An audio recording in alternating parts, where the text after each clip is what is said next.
Elisinga, and it is my honor to present to you one of Africa's top rising institutions. For starters, the interesting thing about being an influencer is that I get to choose which organizational brand I affiliate with. Having said that, it is an immense privilege for me to introduce you to the world of Information and Communications Technology University, ICTU, Yaoundé, Cameroon campus. ICTU runs a US curriculum with 3 yearly intakes: the spring intake in February, the summer intake in July, and the fall intake in October. ICTU courses are designed to place you on the cutting edge of innovation, technology, and strategic global leadership. Our goal is to extend access into top quality diplomas, bachelor's, master's, certification, consulting, network designs, and a unique PhD program which offers opportunities for international research and collaboration. Our courses include Information and System Networking, Information and Communication Technology, Computer Sciences, Engineering or Renewable Energy, Accounting Information Technology, Accounting, Banking and Finance, Business Management and Sustainable Development, Science of Education, Public Health, Business Administration, Cisco, Microsoft, Health Information Technology. Please join us in our February 2021 intake in our Yaoundé, Cameroon campus, open for both English and French students, including those with baccalaureate. For more details, do contact us on our website www.ictuniversity.edu.cm. Thank you and God bless.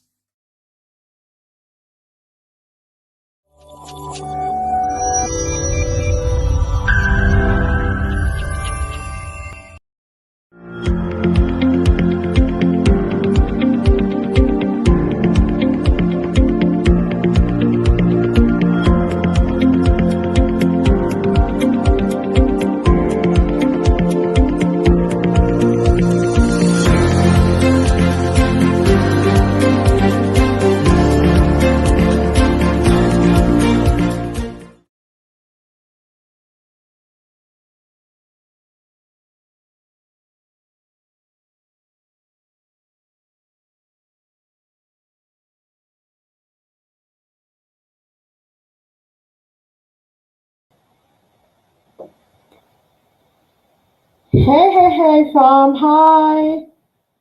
Hello, guys. Good afternoon, everybody. Good evening. Can you guys hear me? Can you hear me?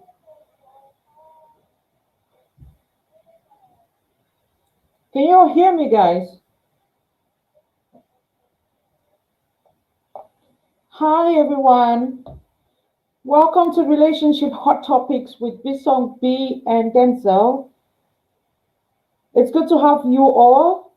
And as usual, guys, can you share the video from hearts for us to have an interesting show? I see you connecting. From hearts, please, from hearts. Can you hear me? Let me see you in the comments. Hi, darlings. My delicious. Let me check on the comments. So we have Betty Bed. Hi. We have Mbui Cardiriano. Hey. Flourish Joy. Hi. Cindy Looker. Hey. I see you all. From hearts. Share the video. Afome Enigu, sis, I see you. Clarice Tomla. Hey. Princess Cash. Hi, darling. And Koke Pupe. Okay. I hope I got it right. CV Penda. Blanding Nikes. Irene Wenchi. Hi, Fufoya Clarice Berry. Yes, Flourish Joy, yeah. Billy Song, Goda, hi. No Singer Susan, hi, darling. I see you. Stephanie Emi, hi. Zelen Salom, B. Helen, Bob J. De Matic. Okay. La Fleur, L'amour, hey. Mayam, Juliet, I see you. Yes, there's a lot of you joining and pumping hearts. Guys, share the video. Okay, just share the video while the trio, of course, they're on standby and waiting for us to connect and have more people join us for us to have just an awesome show. We have on today's episode, we have domestic violence and crimes of passion. Of course, this will include homicides as well. But before we get into that, I just want us to talk a bit, just a bit, okay, on what you have in your screens. We have FK Global Educational Ventures, the bridge to your study destination. So this is an agency that helps us travel abroad. So those of you in Africa who want to travel and study, keyword study abroad. Okay, this is your go-to place. The details are there on screen. If you want to get more details, you can get to me inbox or you copy the number, take a screenshot of what's on there, and of course, like I said, it is 100% legit. It helps you with admission, counseling, and all of what you need to know. Tell you exactly what's up. Of course, admission, getting your admission on up to when you get to the UK, settling in, picking up the airport, settling in, and of course your school. So guys, if you want to travel abroad, this is the go-to agency. So it's FK Global Educational Ventures. You can study an MBA in London, and of course, you can also benefit from up to £3,000 scholarship. With the different options you see on your screen, we have entrepreneurship, marketing, banking and finance, information management, and it's many other courses. Okay, so guys, take advantage of this. Like I said, I endorse products that are worth it, and of course, you know that I'm not going to come sit here. I am a benefactor of what I'm talking about. And so I know firsthand information about it. So, guys, take advantage of this. And of course, in September, be the first to be here. Okay, guys, welcome back again. Share the video, pump hearts. Guys, like I said, we have been restricted by Facebook. And of course, you would have to do it manually just so that other people can get the signals. When we go live, Facebook, in fact, we've been restricted in loads of things, but hey, that notwithstanding, we are going to keep on keeping on. Okay, just about time for me to bring the biggest trio on social media, guys. Let me first of all put our topic for today. Of course, you guys know how we do it here. Ta-da! And that's it. Guys, pump hearts while I get to bring the biggest trio on social media as regards relationships.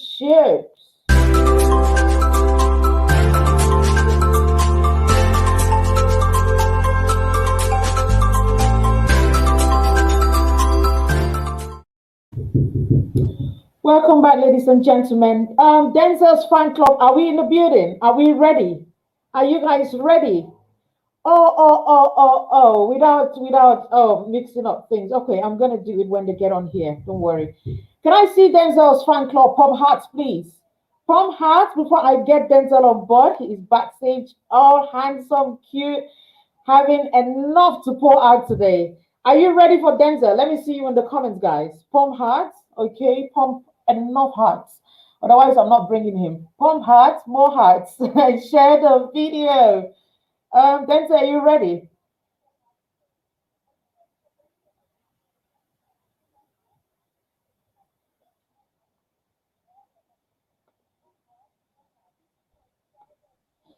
Ta-da! Hi, Delhi. Hi, hi, hi. Oh, wow, you look amazing. Oh, thank you. Thank you so much. Wow, It's good to have you're you. welcome. Yeah, it's my pleasure. Hi, everyone watching. Your fans are pumping you hard. Wow, Enough of thank it. you guys so much. Thank you guys so much. Welcome to the show. Thank you. Thank you so much, Delhi. This song, smile before I get you on board. This song's fan club in the building. Make some noise, guys. I need to see you pump more hearts for him as he graces our screens with his beautiful smile, jam packed with a lot of wisdom for us today. Are you ready for this song? Let me see you in the comments. Pump hearts for him, guys. Pump hearts. More hearts and more hearts. Ta da! Yeah. Hello, Welcome, hello, Bison. Delhi. Welcome. Wow, you're looking gorgeous, like takeaway. They say you're Mm-hmm. looking takeaway. Hello, Denzel. You can say that Hey, again. Mr. Bison, how are you? Good, good, good. You Happy guys to look see you amazing, all man. once It's more. good. I not forgetting the audience. Thank you, everyone. I wish you all the best. I'm happy to have you all here. And once more, I keep saying again, share, share, share, share, share, share until it gets to to Kwakwa. Share until you get Sungi. Share until you get to Njikinimijim. All To those places. Njinikijim. Until you Just get to share. Bison's village. Share. Guys, just about time for me to sorry guys, just about time for me to get the our princess, our queen, our beauty with brains, Emanuela on our screens. Emanuela fan club. Let me see you make some noise, guys. You don't make some noise, I'm not bringing her. Let me see you form hearts. Fan club Emanuela, let me see you show some love in the comments, more noise.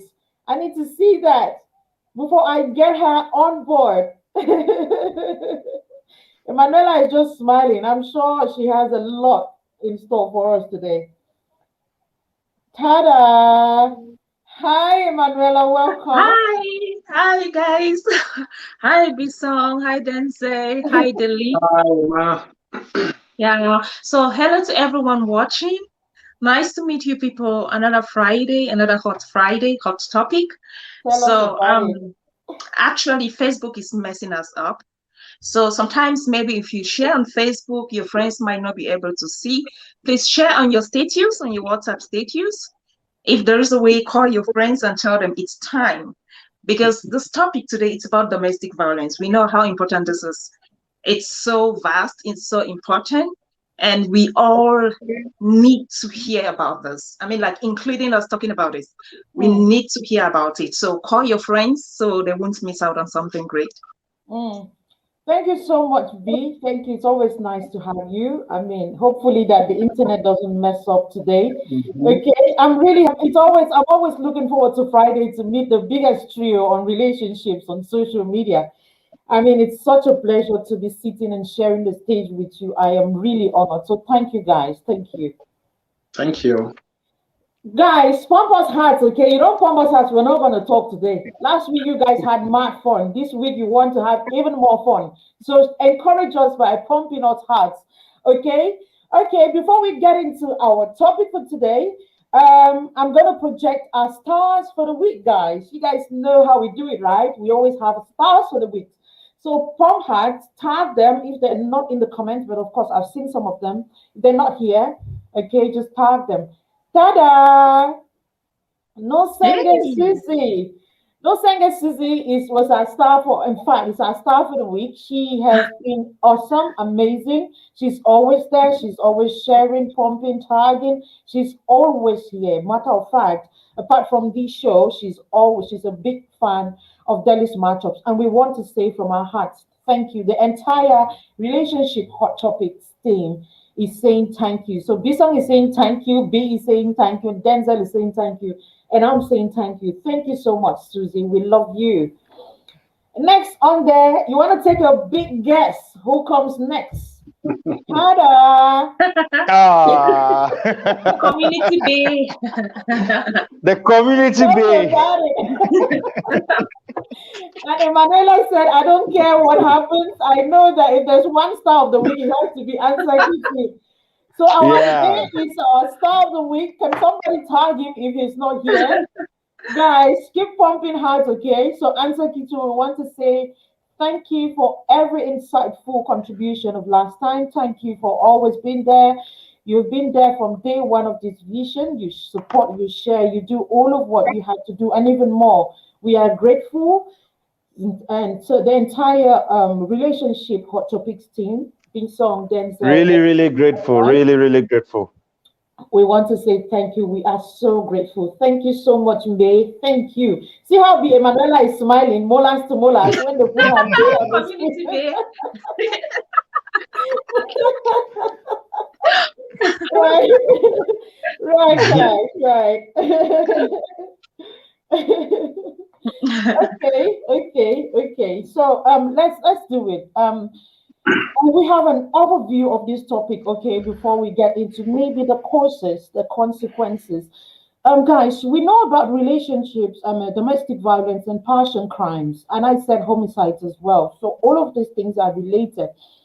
For a while now, we've been having the media, majority of blogs, top headlines, caption many posts with homicides from both home and abroad, and it's disturbing, and particularly, especially this time of COVID season where everybody is in a lockdown. I mean, the majority of us in a lockdown. Domestic violence has had an upsurge, with the number of cases that are being reported. Why is this happening? What is going on? What has happened of recent that we're having all of this? What are the causes of domestic violence? How can we tackle them? What are the signs to look out for? And what is the way forward? So B, Denzel, and V-Song, of course, myself, will be talking about it. Guys, share the video once again from heart while the panelists will get an overview of what they think about the topic before we get into the meaty, the crux of it. Who do I start with?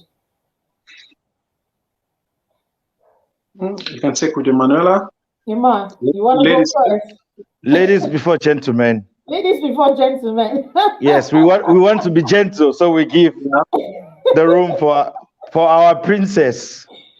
I know. Princess Emanuela, what do you think about this topic? What do you think about domestic violence? Okay, so thanks everyone for giving me this first chance. You know my network issues, right? Like soon you start hearing me more instead of seeing me. Yeah, so okay, about domestic violence, I'm usually very passionate about this topic because it's a very important topic, but it seems like it's the most neglected, mostly by the people who go through it.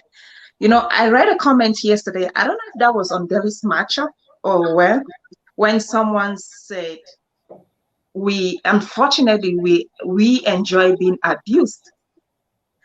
I think it was, it's someone on Facebook. There is someone you also followed. I just came across a comment she made. I saw you on that comment, so I'm quite sure you saw that comment too. It's like, unfortunately, we enjoy being abused.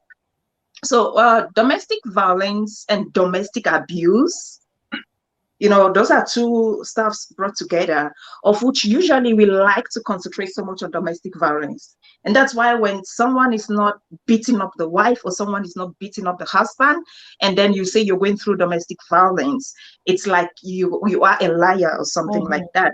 But it's much more than that. And it begins from a lot of things that we are going to talk as time goes on. But I just wish to call on us to be very alert about those things and not to ignore those things. I know we are going to talk about this in the course of time. But then as you listen to us, there should be no way you woman, you man, that you should say, no, my situation is different, it's going to be better. I think it's going to, when you identify those things, you should handle them, you should tackle them before it becomes really late. So, yeah, thank you. Thank you so much, Emma, for that overview. Beautiful one there. Bisong, we go next with you. What do you think about domestic violence?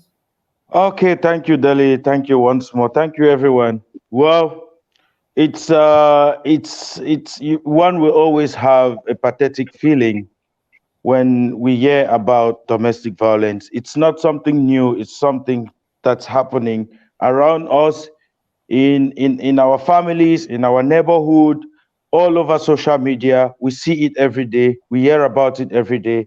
And sometimes some people, like what the statistics says, it says 1 in every 3 women must have either you have undergone it as a victim, or you are an abuser, or you are a child to a family member to a family household where it happens. And sometimes in so many other cases that we will look at it subsequently as we continue, that we are either abusing or we are being abused without knowing, because normally the general term we know of when we hear domestic violence, we only think of, we imagine how we see how someone is being battered or someone is being beaten up. But it's far much more than that we are going to see as we continue with this topic. Oh, thank you so much, Bisong. Interesting one there. Denzel, can we have an overview of this topic from you? Yes, Dele. Thank you once more, Dele and Bisong and Manuela. And I think from their perspective, it's well narrated. People have really grabbed the true meaning of what it's all about. I just want to add that it's domestic violence is one of those topics that people we barely talk about it. Very often, it has been overlooked by so many people, and to add that it has been here for more than a century. It's not something that just started 50 years ago. Domestic violence has been there. The issue is people have overlooked at it. We hardly talked about it. And I'm glad we came up with this topic. And like you said, in a few seconds, we'll be getting into the nitty-gritty of it, so we all can share our perspective, what we think. And I think it's important that I also employ our viewers. They should share these, they should share this particular message, because I believe what the four of us have in store, it's very important. And before we lose the next victim or the next brother, sister, something like that, they should come and get some awareness what it's all about. So I really insist they should share as many times as possible. All their media platforms that they are involved with, they should share it and invite people in. We never know, we are saving lives. So that's just what I want to add to what Bisong and Emanuela said in the beginning. Thank you, Dele. Thank you so much, Denzel. And yeah, just like you said, it's always, my case is different until we are burying another person, until we are battling with a life, somebody's battling with their lives. I've had this so many times with exceptional cases on the platform. I've had so many people come on here and they give up cases, and you can tell that this is domestic violence and it has a root cause. It started not now, because the thing about this domestic violence that I've noticed is most often than not, people have, it's not a one-day thing. It doesn't just happen like that all of a sudden. It grows. It started from somewhere, and then we nurtured it, and then we got to the level where there was really no turning back like that. And so most people, I think can we start with the signs of domestic violence? What in your opinion would you say these are signs? Just like last week we talked about red flags, and you mentioned, I remember Denzel, you mentioned one of them, which of course we are going to expand on it today. What are those signs that a man or a woman should look out for and know that, okay, when these things begin to happen, you can tell that there's a potential of domestic violence in this person or in this relationship? Just for the records, B. Manuela is on WhatsApp, so she would, of course, we have just the audio version for the obvious reason. She's not, her internet is not the best, okay? It's acting up, and we'll just manage until she eventually returns to her base. Okay, so Emma, you want to still go first? Of course. Yes, please. What are those signs to look out for? You could give one or two, and then we move to the next person. Yes, okay. So domestic violence or domestic abuse is always, like, most of the time, it begins with verbal abuse. Yes, when you have someone who always verbally abuse you, right? And sometimes you don't even see this as an abuse. But we know those things. Yes, we know those things. You have someone who always shut. I think I said this last time. You have someone who always shuts you up before you say one or two things. You have someone who gives little or no respect to you when others are available. You have someone who wants to solve your couple misunderstanding in the presence of just anyone at any time. I mean, your opinion never matters. Those kind of people gradually get into an abusive situation. Those are cases that when you see, now we're talking about those who are dating for mostly. When you observe people like this, people that you can barely give an opinion, we should be very careful. Right. Those people, yes, they might get physical. And now, when you also get this set of people who, for a little misunderstanding, they can go for days without talking to you. Mm. You should watch out for a set of people like that. Those kind of people, they nurse a lot within them. Even if they don't get to talk about it, they are nursing so much. And those people are gradually getting abusive. Right. Now, when we say they are gradually getting abusive, I think some people are expecting that they should get to this point when one day they are going to take a cane and beat you like a child. It must not necessarily get to that point of being abusive. They'll get abusive maybe to an extent that you don't matter to them. Mm. They behave like you're not living together. They can also get abusive physically. They can get abusive in a way that they don't give an account of anything again. Mm-hmm. Yeah, I mean, you know, in the beginning, they care somehow. In the beginning, they kind of care. Even when they insult you, they come and apologize. Mm-hmm. Even when they do this, they come and apologize. They tell you they're sorry. It's the work of the devil. Mm-hmm. But I want you to understand that it will come to that point where they will never apologize to you because they don't give a damn about it. Right. It's your feelings doesn't matter to them. Right. All what they think about is to be superior. You know, I just read something about domestic abuse or abusers. An abuser, whether a man or a woman, is somebody who has the intention to be over you, to be superior, to press you down, Mm-hmm. and to take away your voice. So they start this thing gradually, and then you begin, you know, that's why we see cases that say, actually, I can't say anything. Mommy, Daddy, before I say anything, I don't just know what to do. We've been in this relationship for 10 years. I begin to ask women in particular, because we don't have fun of doing this. You know, we have very rare cases of men who will decide to go through domestic abuse for a very long time. Mm-hmm. Women are fond of doing this thing. I don't know what to do. You're there for 10 years. For reasons best known to you. Right. So what I'm trying to say is, let's just get back to the beginning. Don't get back to 10 years. Get back to the beginning. Get back to the beginning of your own relationship. Look at some of these very pertinent issues. Just try to study the people around you. Try to study the way they treat the people around them. Mm-hmm. I am repeating this. I said this last time. Never in your entire life think that a man who treats a neighbor badly for just no cause is going to treat you well. It's not going to happen. We get you, B. Yeah, I guess there's a lot you have to talk on that. Let's go to is it B song? B song before we come back to you again. Just stay stand by.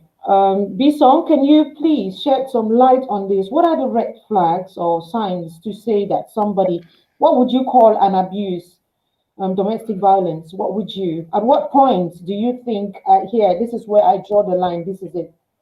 Yeah. Do we just have a quarrel and we call it abuse? Do we have just The thing is, changes and it's abuse? What to you would you say is abuse, and what are the signs to look out for? yeah, these signs, the signs are always, especially when if you have to see physical abusers, their signs are always so visible to see. Am I echoing from your side? I think I'm getting an echo, but I don't know how bad it is. I'm not sure why. But just go on. It's okay. Just go ahead. I don't know. Okay.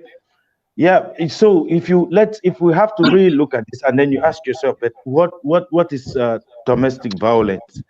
And the most common definition that the world has given on domestic violence, that it's a way in which it's like a pattern in which someone uses in controlling, in gaining power and to maintain control over their partner, you know.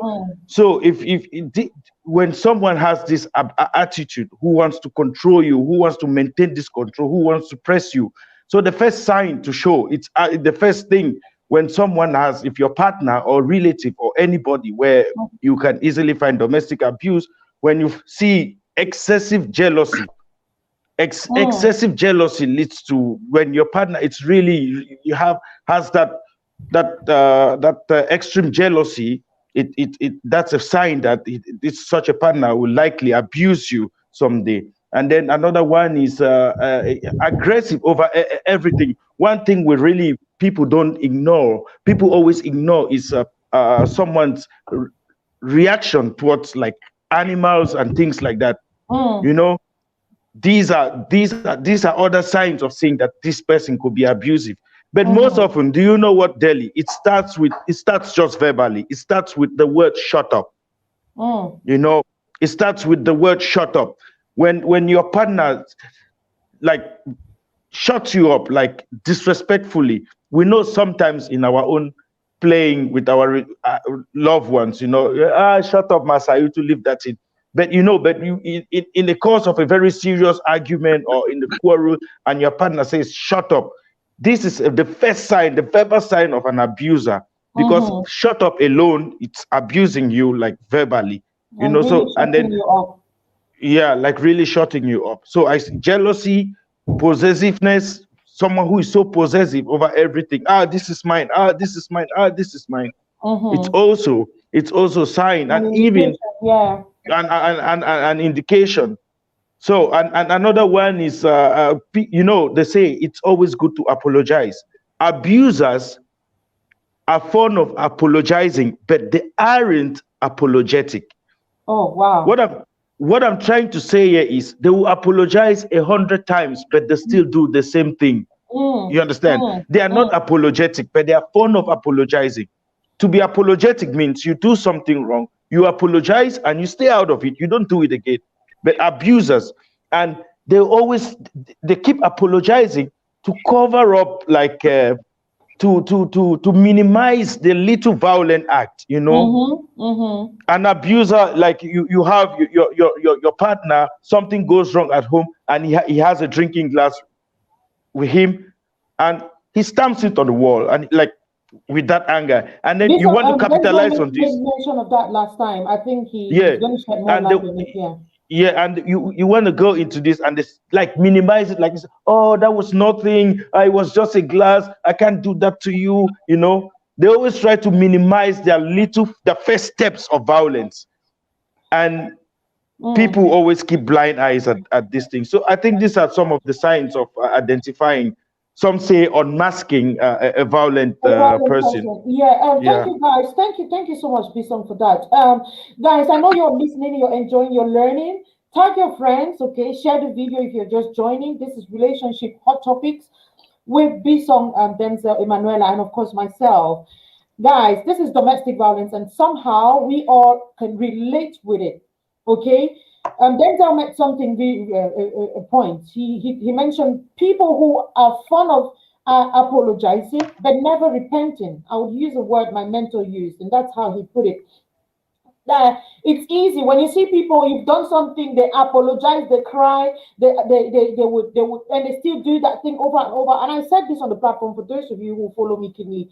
I said, if somebody has to apologize twice, or you have to forgive somebody twice over the same act, be rest assured you're going to do that over and over and over again.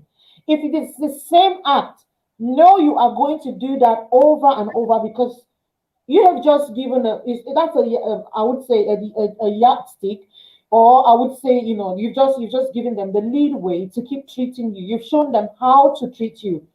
When these people abuse you, when they do it over and over, they know that, okay, your hands are open to always take them again. So there's no how they're going to stop. Okay, so look out for these signs. When somebody keeps doing something repeatedly, no matter how much they cry and apologize, guys, that's an abuser. And you do not want to graduate that into marriage, especially if you guys were just in a relationship. But of course, it doesn't just end with man and woman. You could abuse. Domestic violence, it could be, you know, close proximity. And Denzel, before I get into what I'm getting in, can we hear from you, please? The different signs that you would consider domestic violence, and they can tell that this person is abusive or relationship is potentially abusive. Okay, once more, Dele, thank you so much. I think Manuel and B-Song, they have almost said a bunch of stuff that are really correct when we talk about domestic violence. And I think it's important also for us to mention that there are different types of domestic violence, and it's not gender-based. It's not something that comes only for the men or from the women. You know, it's something that all like it's practiced by human, and we see these things all the time. I think when we look deeply into what domestic violence is, we have things like emotional violence, which is one of the things that Bitson mentioned about verbally, when a man is verbally abusive, like shut up, that is verbal abuse, which falls under the category of emotional violence. And we also have things like financial abuse. Financial abuse, it's also, let me say, financial abuse is also one of those abusive situations where people have overlooked at it. And again, before they realize it, they have caught up themselves with a bunch of debt. We have talked so much about the physical abuse, which is also a major one, but I don't really want to focus on that because, like, people have an overview of that already. But what the signs that I would like to mention, and I want people to grab that really well, it's on the emotional part. You know, it's kind of like very funny, but when you are with someone, like we can mention about shut up, just doing that is a sign that that person can become abusive and violent to you tomorrow. You know, like when you tell your spouse, your boyfriend, that like shut your mouth up, you're trying to mute that person, which I think is unhealthy. You know, I feel like most of the time we should focus on those, like what entails a healthy relationship, and what are those components that makes an unhealthy relationship. If we can identify these signs of unhealthy relationship or healthy relationship, then we can start to tell where that relationship is heading to. You understand? So, but very often we take these things for granted. We just say, it's okay, he will change, or like he didn't mean that. Okay, but these are some of the signs. Another one which still falls under emotional is isolation.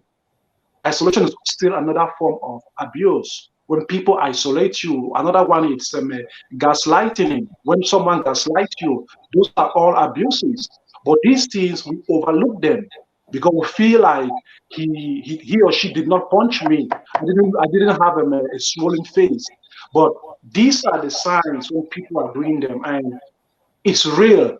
As like when people begin to ignore you, they isolate you, those things are real. And I think it's important that people should be talking about these things. Another one is social abuse.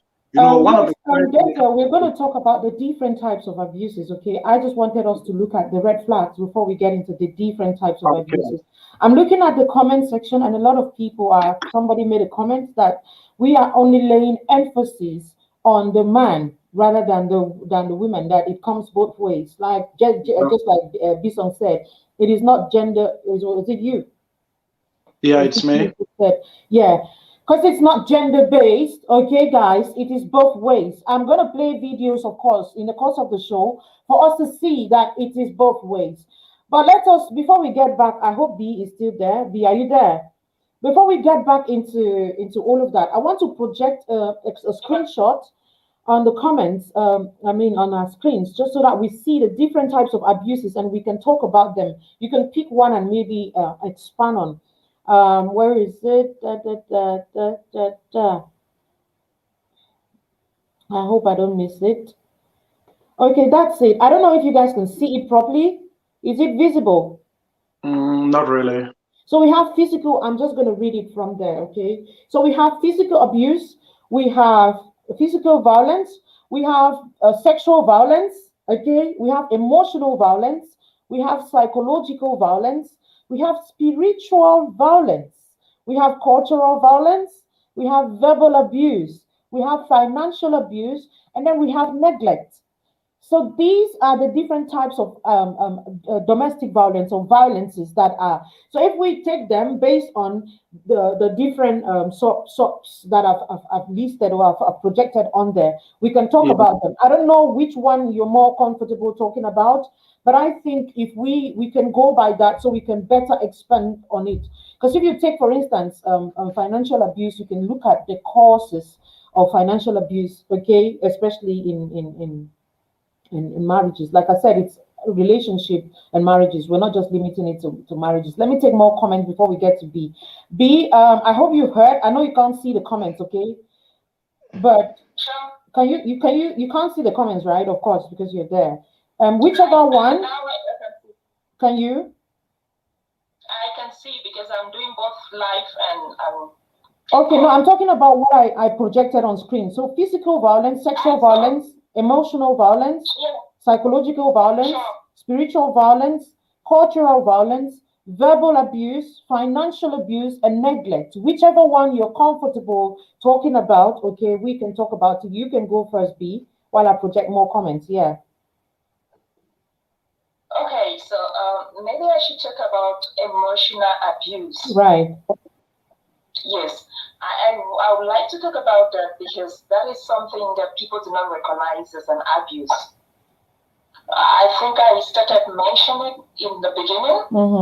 Emotional abuse is that one, and most of the time, these people will emotionally abuse you. They know what they are doing. Yes, they're not physical. Men or women like that will say, I'm not violent. I can't ever touch a woman with my hand. I don't do that. I was not brought up like that. But then they are emotionally dealing with you. Now, how do you look at emotional abuse? If you are going to work on eggshells around your partner, then you are emotionally abused. Yes. If there's just no way you're going to have your partner as a friend, before you say one or two, you're afraid of his or her response or reaction. You are emotionally abused, sister brother. There's just no two ways about this. And when you cannot even take decisions on your own because you're afraid of the outcome, you are emotionally abused.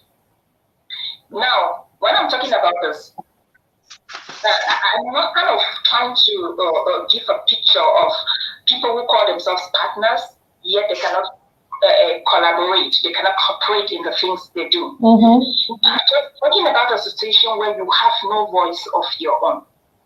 I'm talking about a situation where one partner has more say. He or she can make his decisions or her decisions, but you, on the other hand, you have no choice. Constant state of panic and fear. Yeah. Yes, you always have to lean on them. Also, when you have the situation, when you are in a relationship, when you have to constantly watch out, watch your back, that's an abusive relationship. Sometimes I ask these questions. You cannot be somebody that when you're single, you're living a very, you're living a free life, like everything is moving on well. And then, we need partners because we need to upgrade. We need to work together. We need to make things better. Yeah, two better than one. Yeah. Two better than one, And then you rather find yourself in a situation where your life becomes so limited because another human being has added on to it. That is an abuse. If you are in a situation, in a relationship where you cannot question your partner, when we talk about question, there's a way we can always do those things. Yeah, sure. There's a very polite way you can want to have an accountability of your partner and still not protect the boundaries. But if you cannot even make use of situations like that, like you don't even know what it means to be polite because you have never been given that opportunity. To be polite. You're in an abusive relationship. Like you have a partner that you cannot even ask, like, darling, where were you yesterday? It's been long. I didn't hear from you. I was worried. You can't even ask because they're going to how is it your business? It's my life, I'm a grown up, That's an abusive relationship. If you have a partner who cannot lean or depend on you for an advice because they think you're like they belittle you, not because you're necessarily lower than them, but because of tools they want to intentionally make you lower than them. That is an abusive relationship. Why do I talk about intentionally? We have situations, we have partners, for example, who are advanced, more educated, more exposed than their significant other. Meaning they know a lot of things and their partners know that they know a lot of things. And now what happened? Because of inferiority complex, they bring you so low. So, I mean, down there that you begin to wonder who you are even. You can't even advise them because you're not even up to. But they know within them, they know you're more than them. So when they bring this situation, you know your potential. I always say we know our potentials. We know what we can do.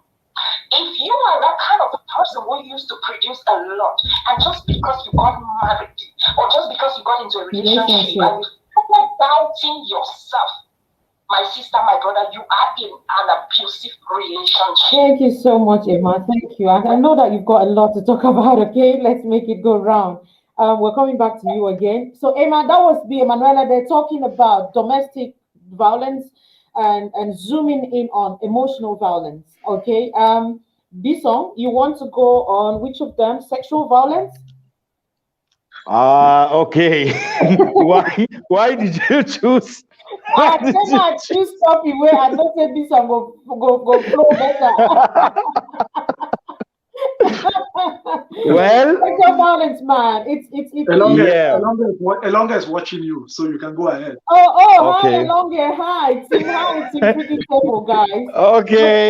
Hello, Freaky Table. Your level. So thank you guys for the support. Yeah. Well, actually, if you would have given me the opportunity to choose which one should I go for, I would have still chosen sexual abuse. So I know you, right?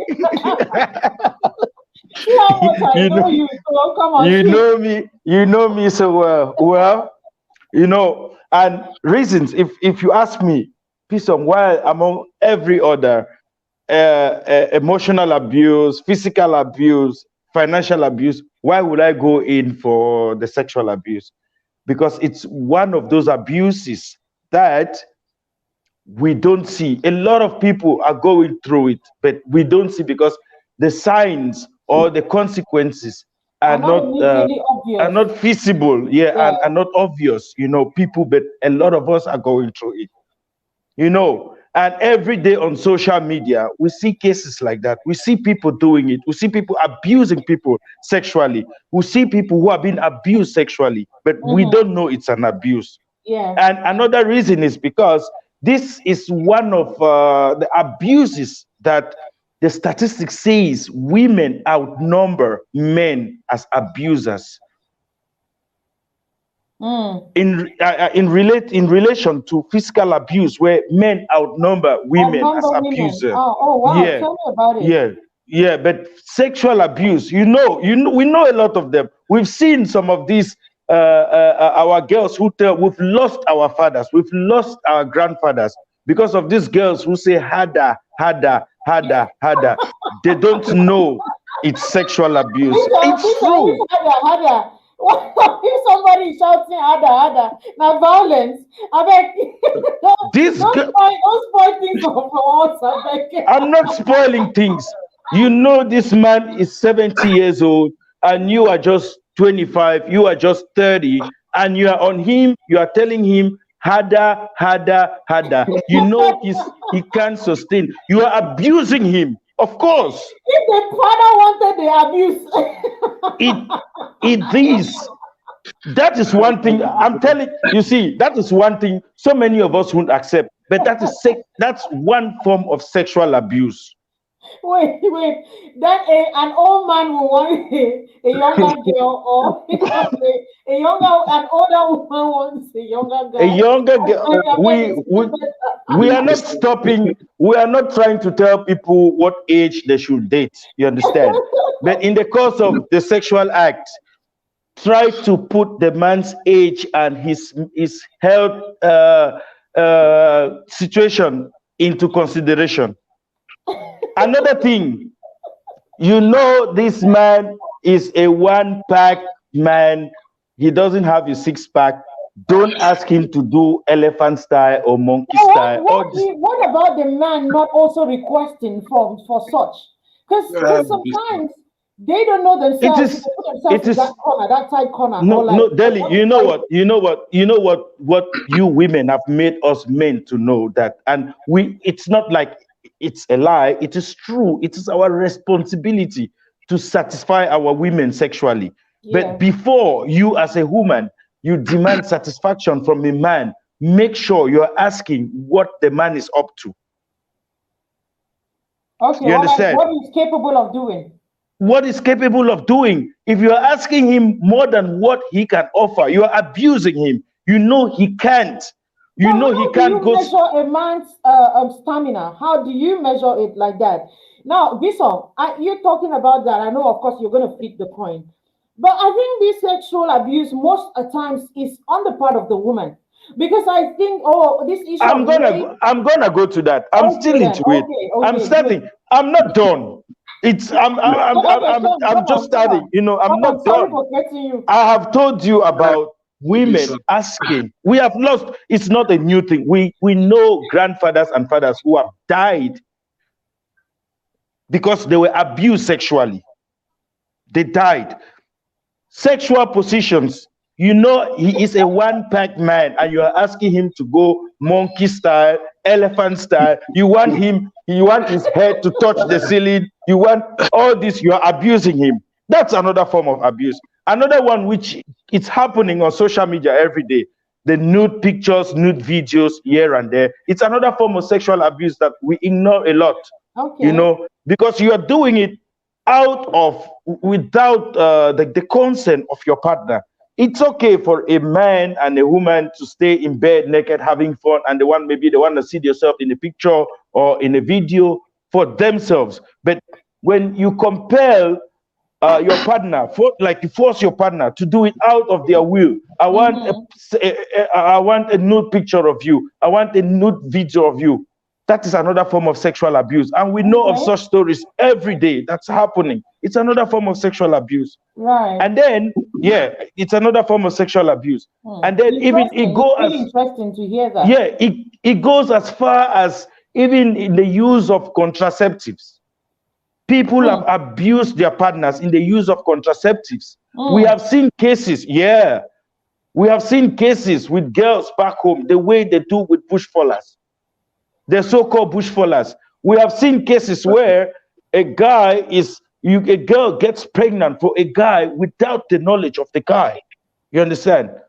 Do it, I'm fine, I'm safe. But you're doing it because you want to get pregnant for this guy. It's sexual abuse. You are conceiving without an agreement. You're abusing that person sexually. And if I have to flip the coins, for a man not taking responsibility for impregnating a woman, it's another form of sexual abuse. Okay. So I chose this sexual abuse because if we have to go into it, we realize that maybe every one of us on planet Earth, we have either been abused or we have been an abuser.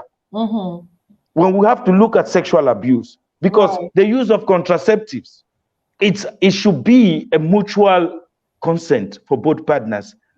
Sometimes a guy, you're going to you're meeting with a girl and you have the promise that I'm going in with the contraceptive, and along the line you don't do it, you don't use it.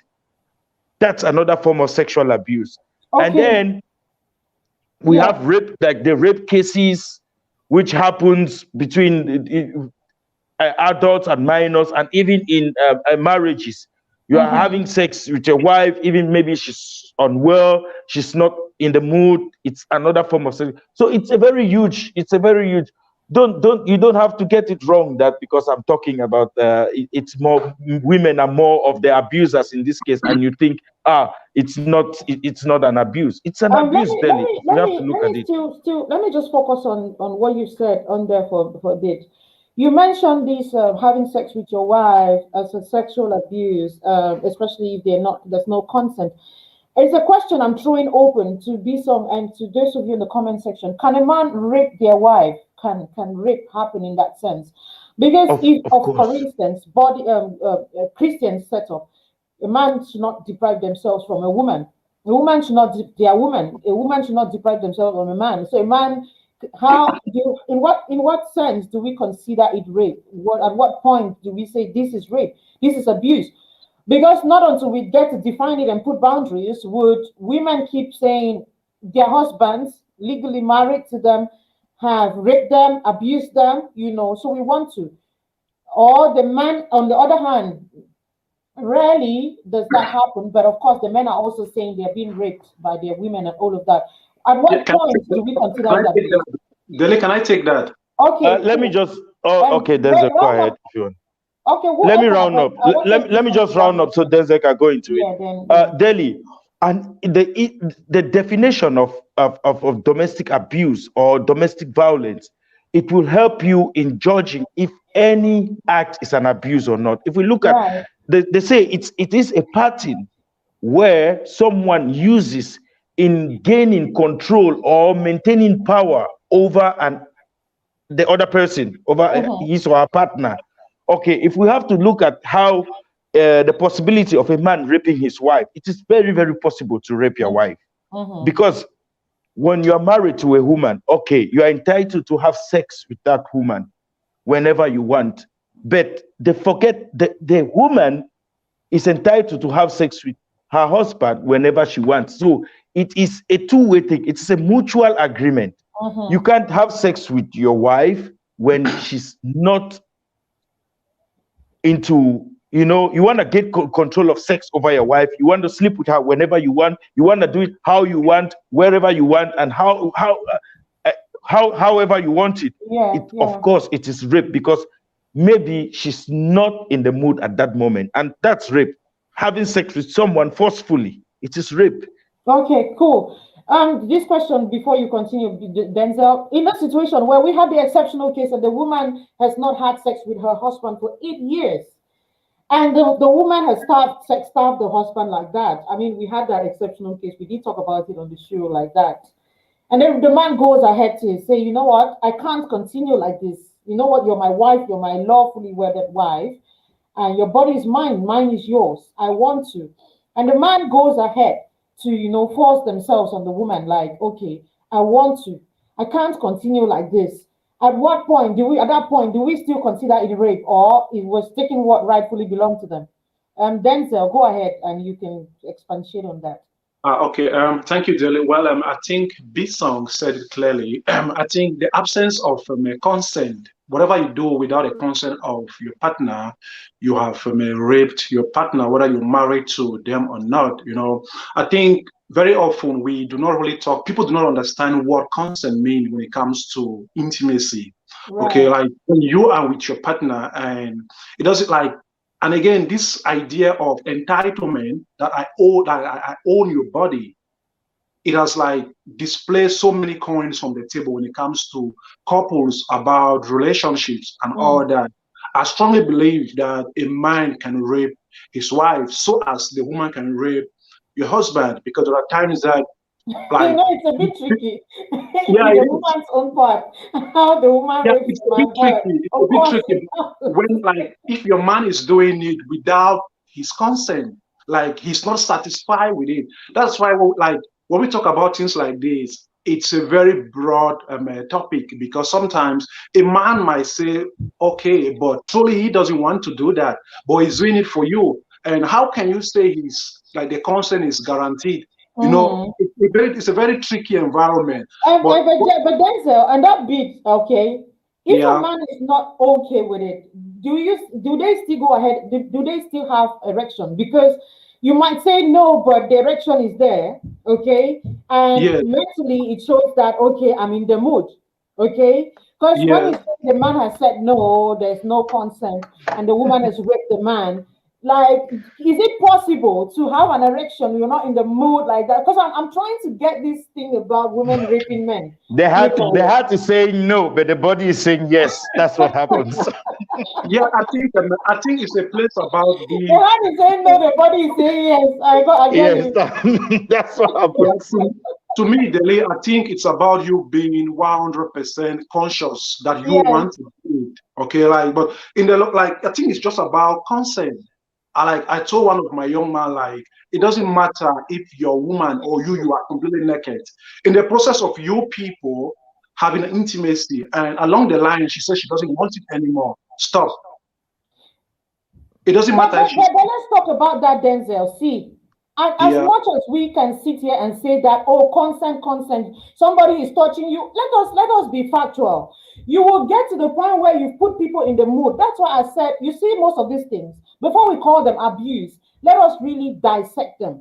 You go Yeah. and you're intimate with somebody, and you have gotten to the place where the man is fully erected, the woman is also as wet as possible, and then the man is at that verge, and you say stop. How many men at that level psychologically will be able to stop? So you don't push these boundaries, okay? Because it is easy for us to sit and say, oh, when the woman says stop, stop. How real is that? In most cases. So Dele, it depends on, no, don't worry, you're gonna come back to it. I just, because majority of women have gotten to that position where they would turn you on, whether consciously or unconsciously. You get to that place where you're taking everything off, you guys are in the mood, and they say stop. It takes a lot of maturity, it takes a lot of self-control for a man to pull back. You get the point. So I'm just trying to say, for those of you listening, when they say stop is stop, don't over push these things, because not every man will be strong enough to stop at that point in time. Just so we are clear on it, okay? Yeah, I think people, especially if you are a man of influence, right, you have to understand those things, because we have seen situations where a celebrity or a politician, just because they have that power of entitlement, they did not stop when the lady said stop. And after a couple of years later, those women, they came out like, you raped me. And we are living in a society where there are laws and things like that. So if she tells you stop, the best I can give you, I can tell a man is, if she says stop, stop. She can come out after 3 or 10 years later that you raped her, and you cannot deny the fact that you raped her, because you did. And in that situation, there was nobody there except the two of you. You understand? So I think men should understand these things. Like when she said stop, bro, the best I can tell you is stop. It's hard. It's hard for me too. It's hard for everyone, but just try to hold yourself down and stop, because you never know what will happen in the future. So it's just about mutual consent. Yes. Let me just step in 1 second, because I did mention, if I did mention this, Dele wouldn't have asked about this issue of asking a man to stop, because another form of sexual abuse is like coercing your partner. This coercion of touches and kisses without the partner's consent is also rape, because the human system is so funny. Even in the course where a man is raping a woman, at the beginning, the penetration may be difficult, but as they proceed, the woman may experience some wetness. That doesn't mean she is okay with the act. Yeah. So it is the same. It is the same if a woman is touching a man. The man may likely get an erection. That's coercing the man. You are touching him, you are kissing him. It may leave his body may react to it, but it doesn't mean his mind is into the act. So it is still rape. Even if the body is responding to the act, it doesn't mean it's not rape. It's rape. It doesn't matter, because the body is responding. It happens for women, it happens for men. Yeah, I think that's it. Okay. Let's. Are you done, Denzel? Yes, I'm done, but I did not choose them. One of the topics there to elaborate on. Yes. Sorry, you were just adding on, because you said you wanted to. Which of them did you want? Cultural, psychological, verbal abuse, physical violence, financial abuse? I'd love for us to touch on financial abuse. I think let me try and talk a little bit on financial abuse. A lot of people understand the other abuses, When we talk about financial abuse, we are referring to those situations where your spouse stop you from working. Okay, this is a financial abuse, probably because he or she thinks that when you become rich tomorrow, you might be a man or a woman above their level. So when you find a man who is trying to deprive you from work, okay, or trying to put some number of hours that you should work, and you probably said you should not work 100%. These are signs that this man might be like abusive. Yeah, he might be abusive to you because he wants that entitlement, and we all know what money is. Money gives you that extra power, and some men will use this tool as a way to manipulate you and get you and take your power out of you. So those are one of the things. And another way, again, still on financial abuse, is withdrawing your money without your consent. Okay, we have seen situations where your mom might just take your credit card or your ATM, goes to the bank, withdraws some certain amount of money, and he comes back home without even explaining it to you. Probably after a couple of days or months later on, you find out like, hey, honey, did you buy something? And you say like, oh, I forgot. These are the kind of situations. They withdraw your money, they stop you from working a certain number of hours, and all those kind of things. There's really not much to talk about when it comes to financial abuse, but it focuses on your input and your output, what is coming into your account and what is going out. So that's just a little when it comes to financial abuse. I don't know if I have a minute to talk about this social abuse. Yeah, you can talk. I wanted you to pick out one and talk about it, but let's get to B. We're coming back to you, B. Are you there? Yes, please. Okay. Yes, please. Which of them again you want to touch on? Because I want us to really talk about the different abuses.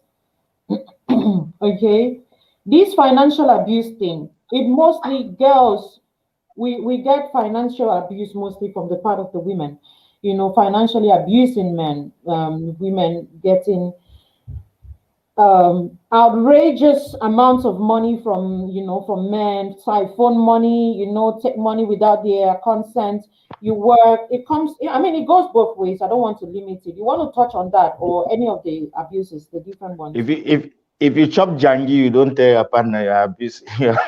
So if you chop jangi when I'll be ending jangi. If you chop jangi, you don't tell your partner you're abusing your partner. Maybe add on financial abuse. Also asking for those very high sum of money from your partner. There's also another form of financial abuse that it's very common. I've come across a number of people, let me say women in particular, who work very less. It could be even 5 times less than what their husbands work. But they do not have access to their own salaries.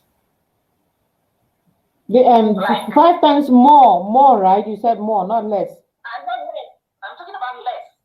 Okay. Yes.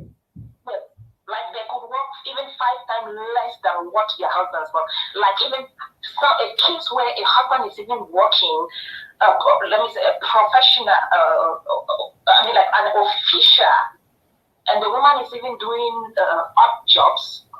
Yet immediately she takes whatever she takes, she has to drop into the husband's bank account. Oh, okay, right. I get it now. I get it. Yeah, I do. I get it. Because she gets a franc out of that account, she needs to take serious permission from the husband. And if she's not careful, she will not be given all what she wants. Yes. Yet the man has the right to use whatever he wants to use. He has the right to send to his family when he wants, to take care of whoever. But you working. So that's also another form of financial abuse that I think it's important people should take note of. Another financial form of abuse is when you know that you, the partner, you're the one who is financially liable, yet you do not want to support your home. You let your other partner go through all the stress of taking care of the home when you're the one who is financially liable. Yes, you'll be in a situation where a man or a woman is taking a very good sum of salary, yet he or she cannot take care of his home or take care of his wife or his husband. That's a serious kind of financial abuse. I know this is now going to sound like we are really contradicting ourselves, because we've always said it is a man's responsibility to take care of a woman. Yes, we are old school, no problem, we are old school. Now, when it comes to the point where the woman is working more, there's a way that you know that your man is a responsible man, yet his hands are short. They say that is like fighting, as if they had mentioned. Yes, there's a way that you can identify this. And if you find yourself in a situation like that as a woman, and you think you can always tell yourself, no, I'm not picking, are you supposed to do this, are you supposed to do that? Are you kind of feeling you're financially abusing your husband? Let's just say you don't even need to give him for his small needs, you know, because trust me, most men will not even want, you know, like coming to say, hey, I beg you, give me money for beer for this, so my boy. Most men who have enough African ego, you know that ego that is almost choking you. Yes. Right? You cannot do it. They will not even want to do this. But even if you don't want to do this to buy their chillax, to buy their toothpaste, to buy their toothbrush and everything, things like that, or their bathing soap, you can also allow him use that his small ego to take care of some things like that, his personal need, while you really assist in other home activities while waiting for it. Right. Yeah, I think it saves a lot and it balances up a lot. These are just things that people need to really have a very good discussion about it. I know. And yes, also there's also another issue of, trust me, this is how I look at it. If you are my husband, you're the one doing fine, you're the one earning better, and you think because you're taking care of the kids, you're doing stuff, and you cannot even support me as a woman personally, I see that's financial abuse. I see that's financial abuse. Yes, especially if I don't have anything better doing. Just in line, okay, yeah. Yeah, no, because, you know, when I know that my husband is really liable, this is where we come in full force with a man who is fully responsible for his wife. And that is when I take my full right, and I expect you to do that. If you cannot do that, I call that an abuse. Where do you expect me to do this from? Where else? That's right. Somebody, Gwen, hi sis. I see her. That's the CEO of Gwendy Media. She's saying something really powerful. I don't know if you guys read the comments. Denzel is smiling. I guess it's a funny one. So she's saying that we've heard of stories where men take out money from their joint accounts to pay for his side chick's rent and their hotel escapades. When the woman finds out and dares to ask, they get beaten seriously. These are all forms of domestic violence, and of course, zooming in on that financial abuses point. Thank you so much, Gwen, for that. It goes, like we said, all of these things we're saying goes both ways. One is more with the gender, the other is more with another gender. But of course, we get it, and we're trying to, as much as possible, to balance, because it's really a very big, broad topic like that. Okay. Yeah. So, being in a home with your spouse. I remember one time you made mention of financial cheating. That was I don't know if you remember. We thought we're having this, and we're talking about cheating, and you said talk about financial cheating. I think that would be considered as an abuse, financial abuse. Getting to spend money, you know, especially for those couple who have a joint account, joint property, and all of that. So you're cheating your spouse in doing things, having investments elsewhere, you know, even soaking from them and taking the little they have, or even more. Couples, especially for maybe women who are more financially stable than their men, they work and then they hand everything to the man, and then the man squanders it. Or on the other hand, women who have very rich men, but they get to take money from their men and only focus on their own family. Now, the man's own family is there starving. We know of those situations. The man's own family is starving. The man's own relatives cannot even eat. They can't go to school. They cannot even visit. The man has this empire. It is only the woman who is having all of that. Financial control is in the woman's hands. So it's the woman's family and everything. that is gross abuse. It is gross abuse. And especially, like I said, especially the women are fond of doing this. But of course, we don't have time to really talk about most of these things. Let me read some of the comments before I get back to is it Denzel Bison? I keep mixing the other Bison. We have a comment here from Lafleur Lamour. Lafleur Lamour has been very active. I can never go in for joint account. Better I remain single. That's a crazy one. Gwendia Elise is a blessing. But if you love your partner, Lafleur Lamour, you're not going for joint account. What do you mean? Not every man is abusive financially like that. Can Deli, can I just say something about this Lafleur's comment? Yeah. About this joint account, because she's not the only one who has been asking. I think like I've seen like 2 or 3 other people still saying the same thing. Okay. But people, especially women, are always skeptical about this joint account thing. But the thing is, if you call someone your partner, and if, most importantly, you have kids with this person, why wouldn't you have a joint account with this person? Because there is something that I know deep in my mind. Like my kids, if I'm not alive today, the only person that I can entrust my kids to is the mother of my it's the mother of the kids, not even my own mother. Honestly, not even my own mother, because my mother, don't you know that, don't you think financial having a joint account doesn't necessarily mean that, I mean, having separate accounts doesn't necessarily mean you cannot make somebody next of kin for your account. It's just better ways of managing the money. Yeah, but the problem is why will you even go have a relationship to the extent of marriage with someone that you can't trust the person on finance? Well, along the way, things happen. Along the way, other things happen. Circumstances change. We always say change is the only constant thing. Things could happen. You could get married to somebody. Along the way, he becomes this very irrational spender. He becomes very irresponsible. He gets new friends. He picks bad habits along the way, and you realize that he has a bad habit of spending money. He does it recklessly. So you want to be careful at that point in time, because of course, again, like you mentioned, the kids, you're putting the kids into consideration. Like I said, we might want to talk and balance most of these things, because it could be tricky, especially if we just take one shoe fits every.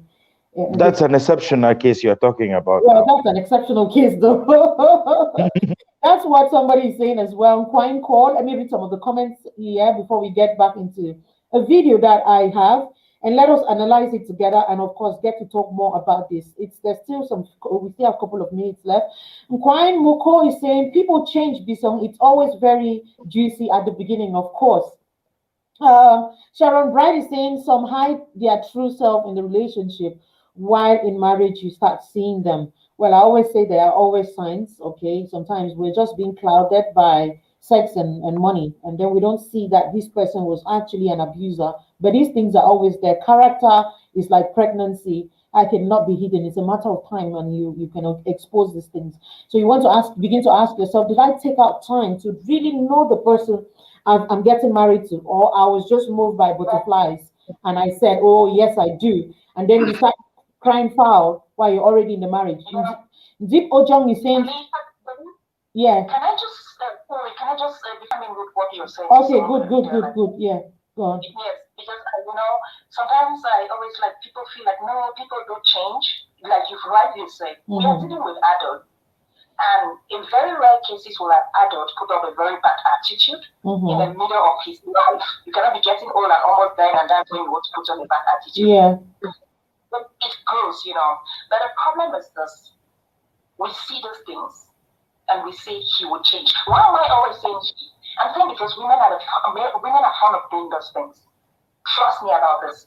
If we look at the cases, right, the exceptional cases, you will see very few men will come and say, she does this, but I'm confused, I still love her. That's why when those cases come, we are so surprised. Seriously, is it the guy who is saying those things? We are so very used to hearing those things from women.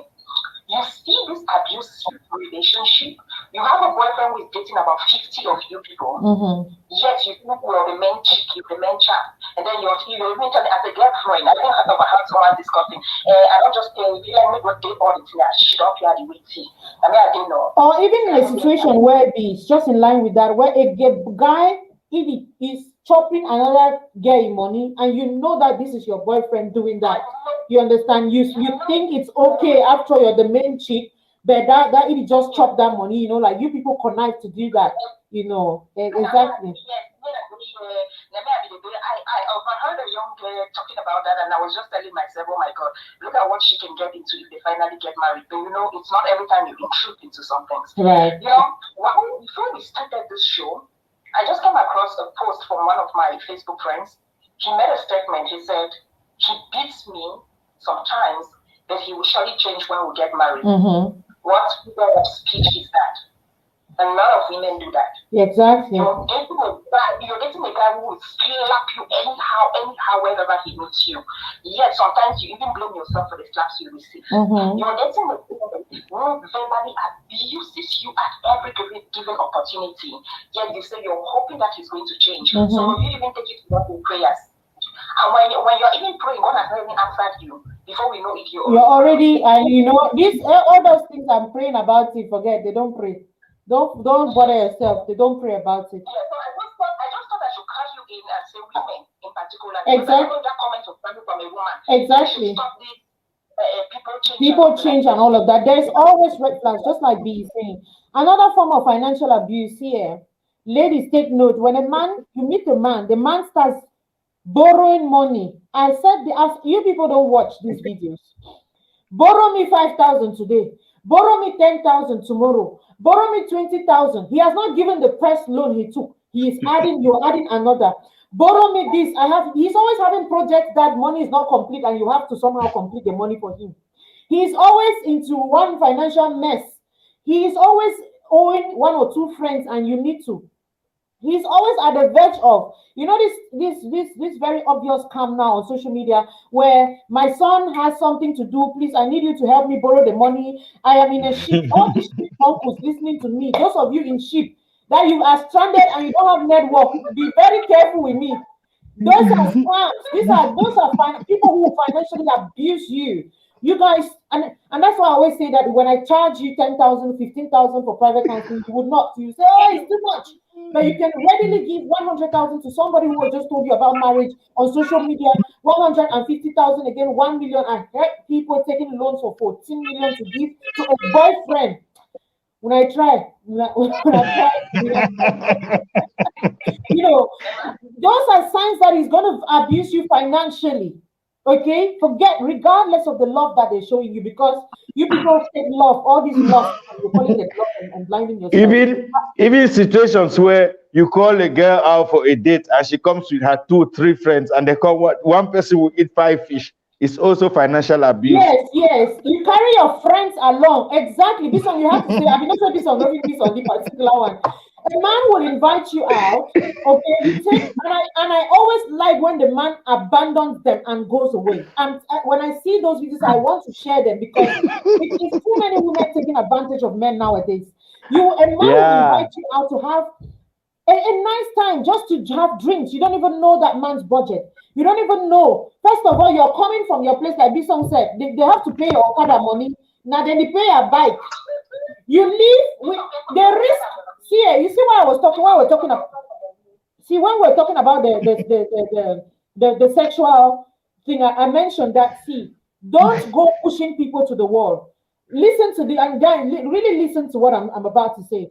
See, sometimes you people trigger and you push people, and like I said, not everybody is mature to handle some level of fraud. Not everybody. A young man will invite you.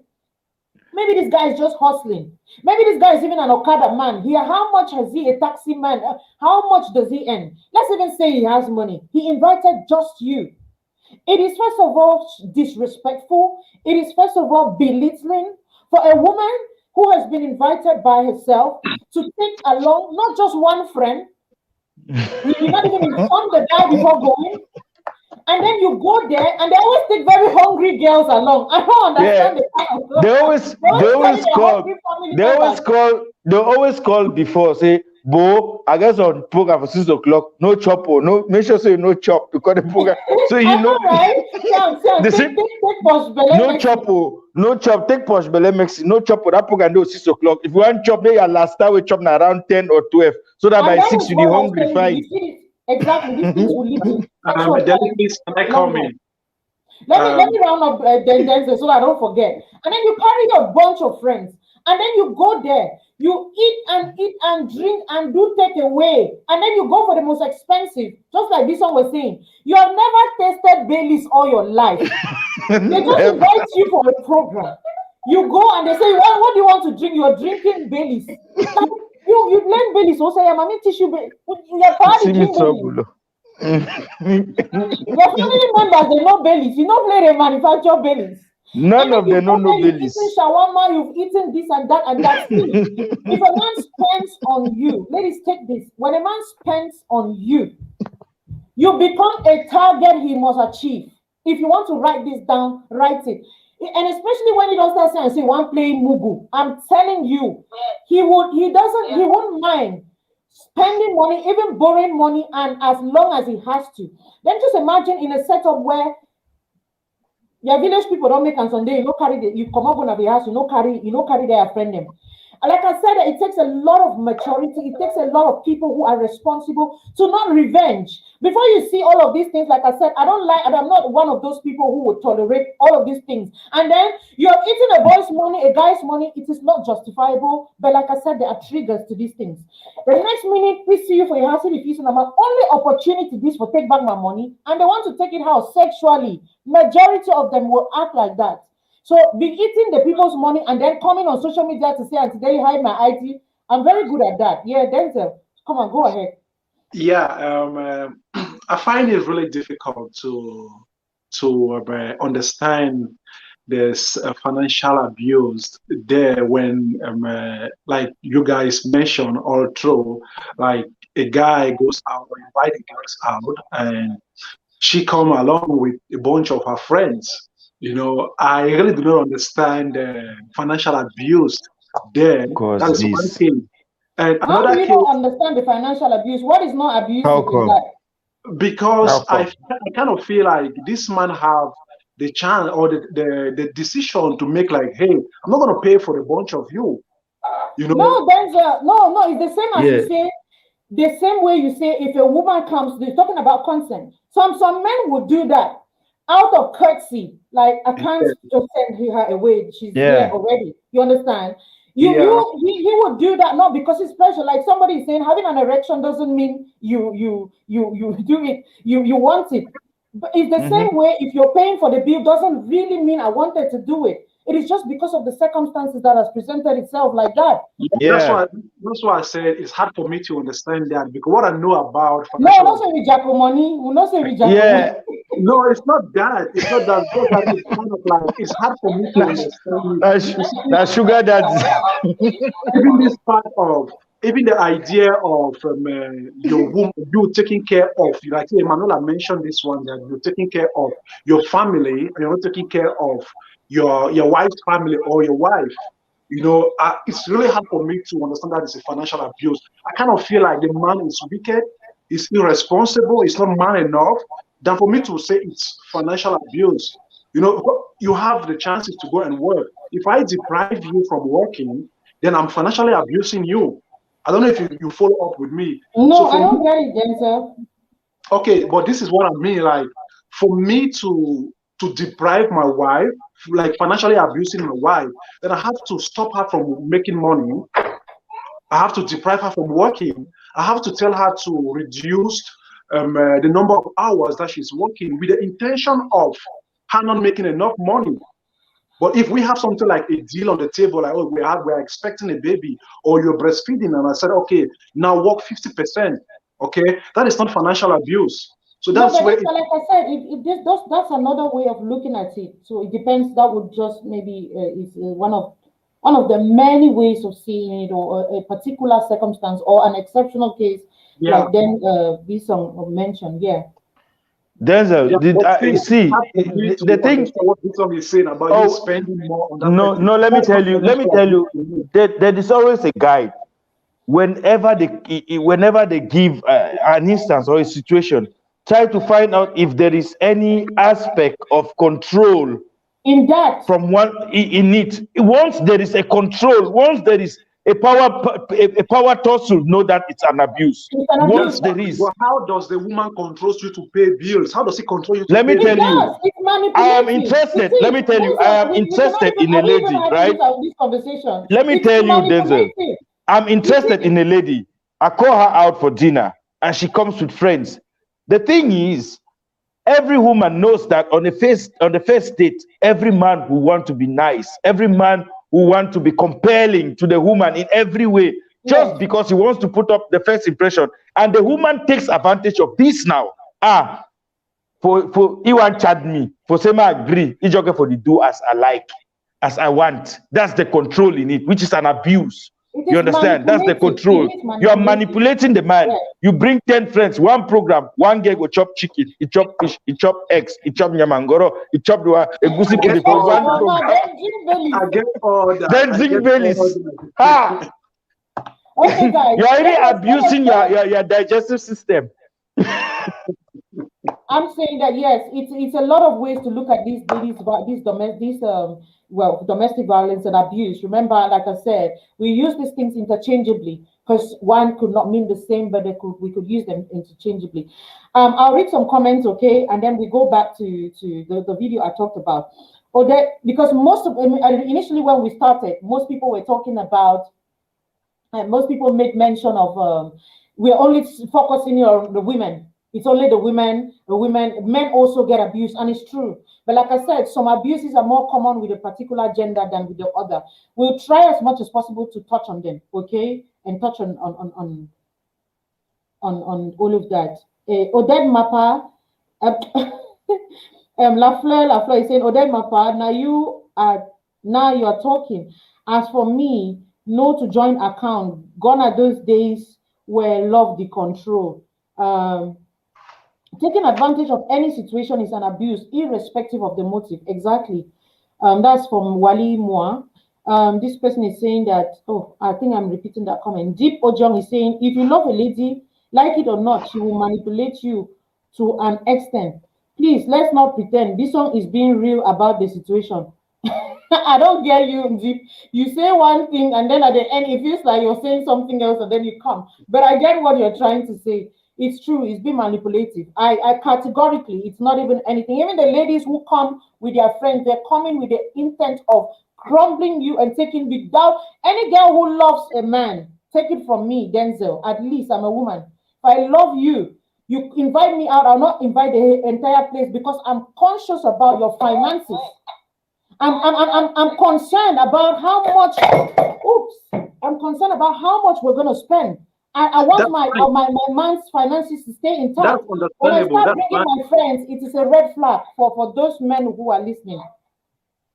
Yeah, we'll get back to that. Okay, only poor men think like that. Who is that? Somebody is saying so. The comment has gone up. Guys, you two keep your distance. Mildred Henry Akukwe.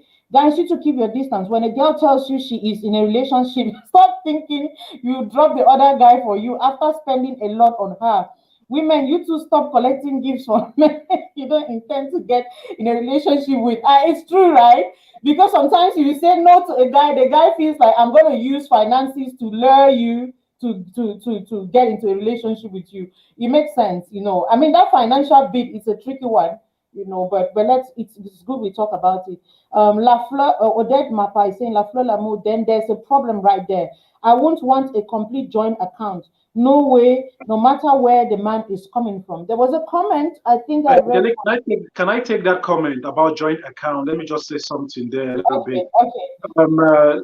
I think it came from Lafleur, right? Lafleur. I've gone past. You can just talk. Okay, I think personally, joint account, it's not an issue. What I think people should be doing is, when you have a joint account with your spouse or with your partner, make sure you also have a separate account. Exactly. And there are procedures that people go with these things. when you have a joint account with your husband or your boyfriend, but just make sure that no one has at the level of joint account for husband, brother. This joint account with boyfriend is a problem. The deal is no one should have power over that account. If your boyfriend wants to go and withdraw money, you need to be a signatory to whatsoever you put there. I think there are ways we do these things. When you just say you cannot do a joint account, otherwise you prefer to stay single than to have a joint account, it's not a matured way of, because you will need to be in a relationship. But there are ways people go through these things. You can have a joint account with your husband, but before he withdraws money, you also have to sign. Exactly. So there are ways you can handle those things. Exactly. I mentioned in one, thank you so much, Denzel. I mentioned in one video, I was talking about management of finances, and they asked this question. I said, to me, I think it is too much stress having one account that you people would manage. It is okay for a man to have their account, the woman has her own account, maybe they have a savings account, and maybe another for the proper management of the home, and which is controlled, if they need to be controlled, by the better manager. And of course, for the most part, the better manager with finances and house things is usually the woman, but of course, the dynamics is different for every home. I think that this issue of having one, this issue of having one account where everybody, then you want to go and pay, buy something, send money to maybe your mother, send money to a friend, give out charity on maybe social media that you see everything your wife knows about. It's stressful. No, it's stressful. It is. But having separate bank accounts doesn't mean you don't have joint property. This is the problem that most people are mixing on. You can have a different bank account, somebody has a different bank account, but your property is joined. You're just doing that just to better manage the finances, just so that you're not stressed up. But you people know that, okay, this is what the woman earns, this is what the man earns, this is what we have for our kids and our savings, this is what we use to manage in other projects. That is still joint. It's just diversifying and doing these things, you understand? Because when people say one joint account, it feels like, oh, it's a one bank account. I want to go and I follow my husband to go and see what he's doing. Who has that energy? Like, anyway, for people who has it, I don't. Can I also say something, please? Because you've touched something about this joint property something. Yeah, actually, because I know the issue of bank account begins from the issue of joint property. That's where it starts. That's why a lot of people put this together. You know, like when people are signing their marriages, they always ask, do you want joint or separate property? Yes. I think that's the genesis. Yeah, that's the genesis of the whole thing. I know some people, it's okay for them to join it. I mean, they believe it's fine. But you know, we've talked about a lot of things. Like you mentioned, along the way, somebody can become a back spender. Yeah. Somebody can become irresponsible. Trust me, I know we want the best for everything. I know it's for forever together and everything. But we know very unpredictable things happen. And those who are going for joint property, I want to don't go for joint property like we're advising, avoid a joint bank account. But you should think very well before you go in for a joint property. Personally, I would just kind of advise people like that. If you want to sign a joint property, you should really think about this. Because personally, honestly, after looking at a lot of things, I used to think joint property is the bomb until the experience has taught me. It's kind of tricky. And that's why on a different show I was talking about prenups, especially for those of us who are in this part of the world. Prenups to me is the bomb. You have an agreement prior to having your marriage. These are the things you agree on. And if anything is coming, we go separate ways with the respective property. But it's because of too much complications and too much scams, too many of these scams that are coming up, and people are being precautious like that. Okay, but normally a man and a woman are supposed to be one. You be one property, you be one in spirit, you be one in a lot of these things. It's too many scams that have come up, and again, it goes down to foundations. How you started off a relationship, the things you looked out on, how much groundwork you did to get before you got into the relationship. Guys, let's take this video, okay? Watch this video on screen. It's 2 different videos, and we're going to analyze it, and of course, we can call it a day. It's a broad topic. I guess we're going to come to this topic again, but let's just talk on this.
Welcome back, guys. Welcome. We've all Emanuela, unfortunately. Okay, yeah, Emanuela watched the video.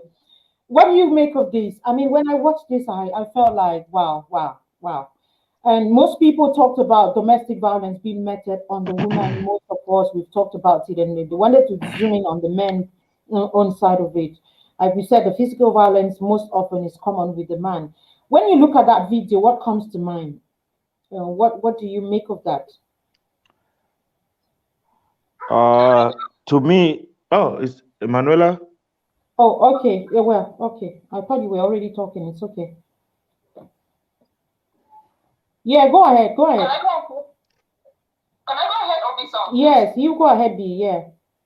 Okay, so when I look at this video, I mean, the first disappointment I have is the fact that no one is trying to stop that fight just because it's a woman who is beating a man, you know, except it's very normal for that community for people to fight and separate by themselves. Mm-hmm.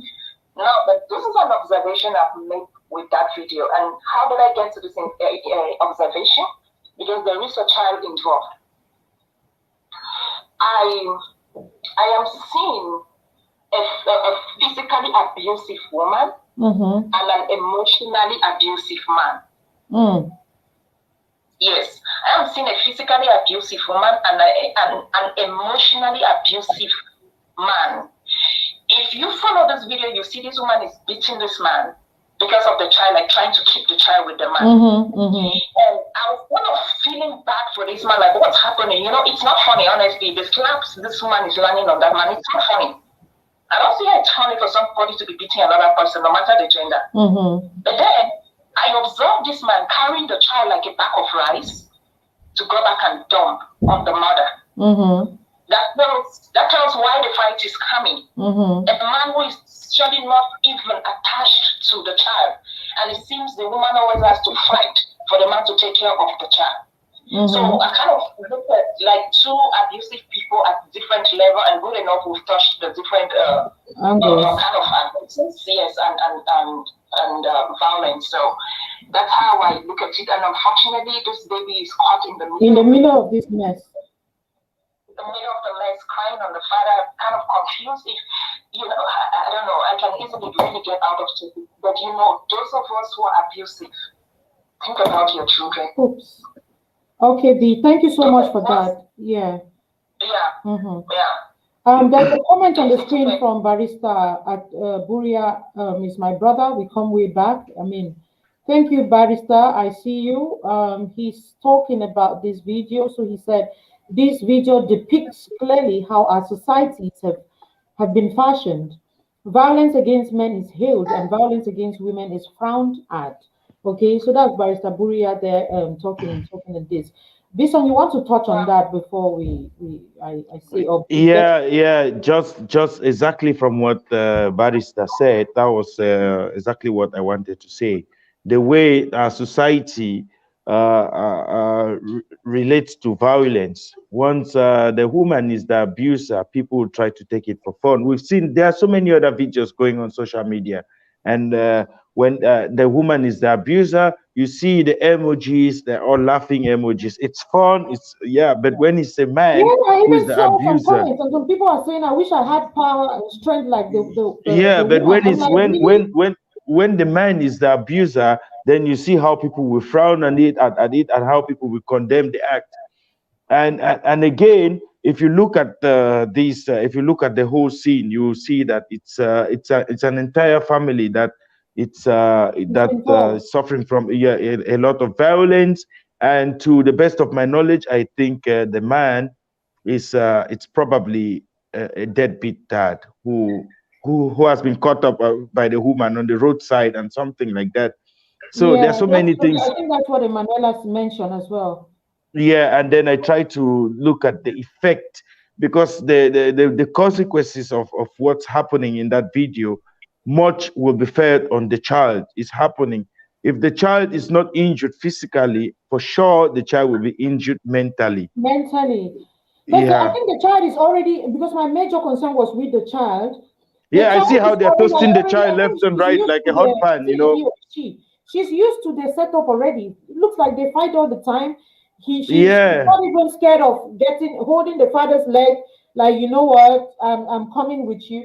What if that man was going to fend for the family? What if that was the case? We expect men to go and hustle and come and do that.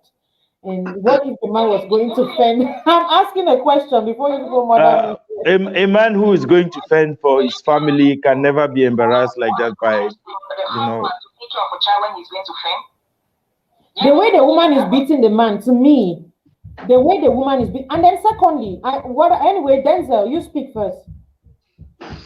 Yeah, Delhi. Honestly, it's from the video. It's really sad. I think you could see two individuals who have no comprehension about motherhood or fatherhood. You know, the last time we talked about DNA, and there was something that I missed out. Just because a man can get you pregnant, or because you, the woman, you can get pregnant, doesn't mean you understand the concept of fatherhood or nurturing of a child. Yeah. You could see two individuals, I look at them like savages. Those people, they do not really deserve to have a child in that midst. You know, you see a woman endangering their innocent child, and the man, like, it's, I really like I've run short of words to really use to describe because it's messy. It's not even something that people should be hailing, or like, especially the crowd. That is not an environment Exactly. for people to be. It's completely out of reach. In like, we live in a very civilized world. I think people should not be subscribing to such ideas. For me, the thing I would add is women should be, like both sex, men and women, we should be more informed. Just because someone have money, we always talk about money, like you mentioned about going to fend for the family, things like that. There is more to fatherhood than putting food on the table. Mm. There is more to fatherhood. It's not just about bringing $1 million. That's why sometimes when I see the way our sisters talk about money when it comes to relationship, I really laugh at them. Like, do you think after money you have solved the problem when it comes to relationship? It's the least thing. So when I see that, they have no understanding about being a mother and a father, or what entails the real component of what builds a relationship. They have no knowledge about it. And sometimes God gives blessings to the wrong people too. That's the way I put it, because they really do not deserve that innocent child. They really don't deserve it. Oh, they don't, do they? So No, it's hard to say it, but they do not deserve it. So thank you that's so just much, what I would Denzel. say. You know, I appreciate the it's things crazy. you brought up. I see that video. It breaks me. I saw a woman. I don't know because it's obvious that that's not the first time she's fighting the man. It's obvious the way she does it. It means. And then the fun is that another woman came again. Another man even came to separate them. The woman is giving a slap to the man. And like, she's up to this. Like this is how she has been doing it. And people are cheering it. Now, even Crazy. here, now we can look at them like those are people who don't know better. They might not have gone to school, they don't even understand all the setup, all this drama we're talking here is gibberish to them. But I'm looking at people who have data and watching us like this and still making comments in here. I've read, especially from women, saying that, oh, but the man no give chop money, what he expect. So if the man doesn't give chop money, this is the way we go about it. Now, is it okay to justify this woman beating the man? And when it comes to the woman's own part, there is no consent. Because these are the things, if we don't work on, it will all of these arguments and all of these narratives and all of these talks we're having, it's going to remain a farce. Okay? I need us to understand that men as well have feelings. Men as well. I'm looking at the man with his ego and then being beaten up by the wife and in such a dramatic manner. It's not even this one that you hold me like, oh, I'll kill you today. The woman knows what she's doing. She knows where to give a punch and all of that. Then the man, you remember we had a video the last time, a young guy was trying to pick up his shirt. It's the same thing when I just saw it, I'm like, it seems as if it's that young man who has now grown into this other person. Because the man took off his, because society has made it seem like you are a weak man by not retaliating. So that's one thing we should look at.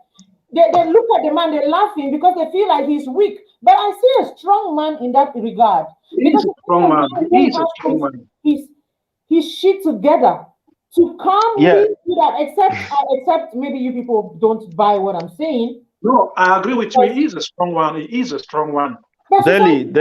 I'm looking at the comments and I'm blown apart. The thing is, I'm very sorry to say this, but I'm just going to say it. You know, I just like saying things the way it is.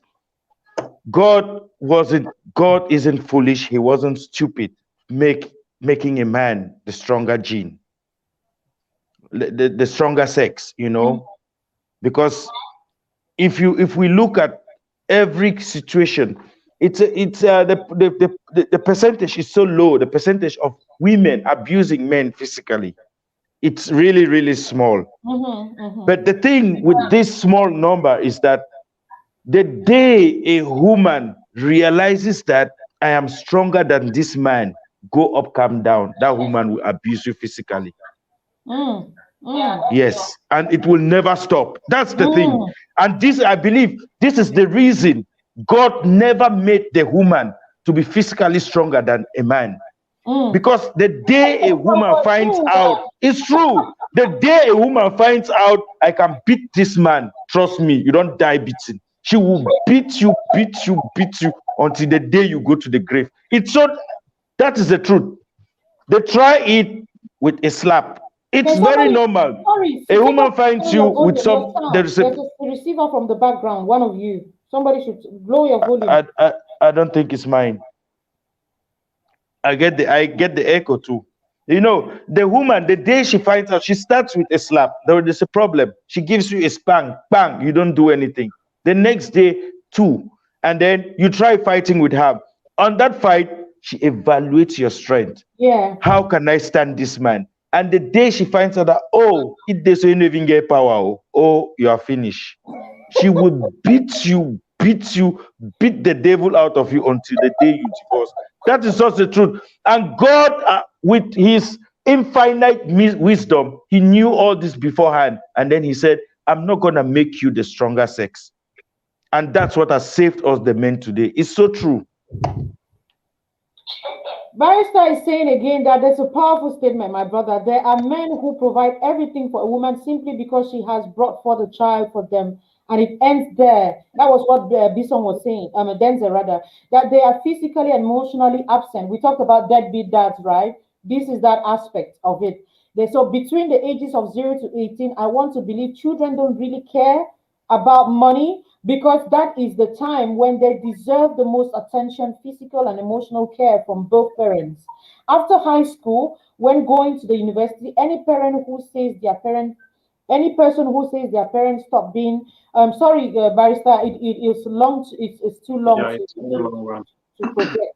Okay, I would love to have the end of that comment, but that was insightful because that ends there. We might want to talk about deadbeats that later on a different topic, on a different show, because episode rather, because yeah, this one it was just too many things. We did not want to put everything together. It would have been too much.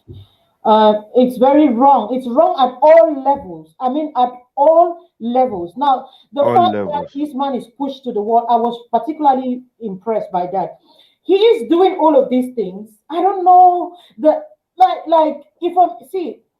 And now, if that man takes out his hand and gives this is what I was saying, pushing people to the wall. If that man now succeeds to give a punch on this woman's face, guess what? With headlines, man kills woman on witty because of this and that. That's all you will hear.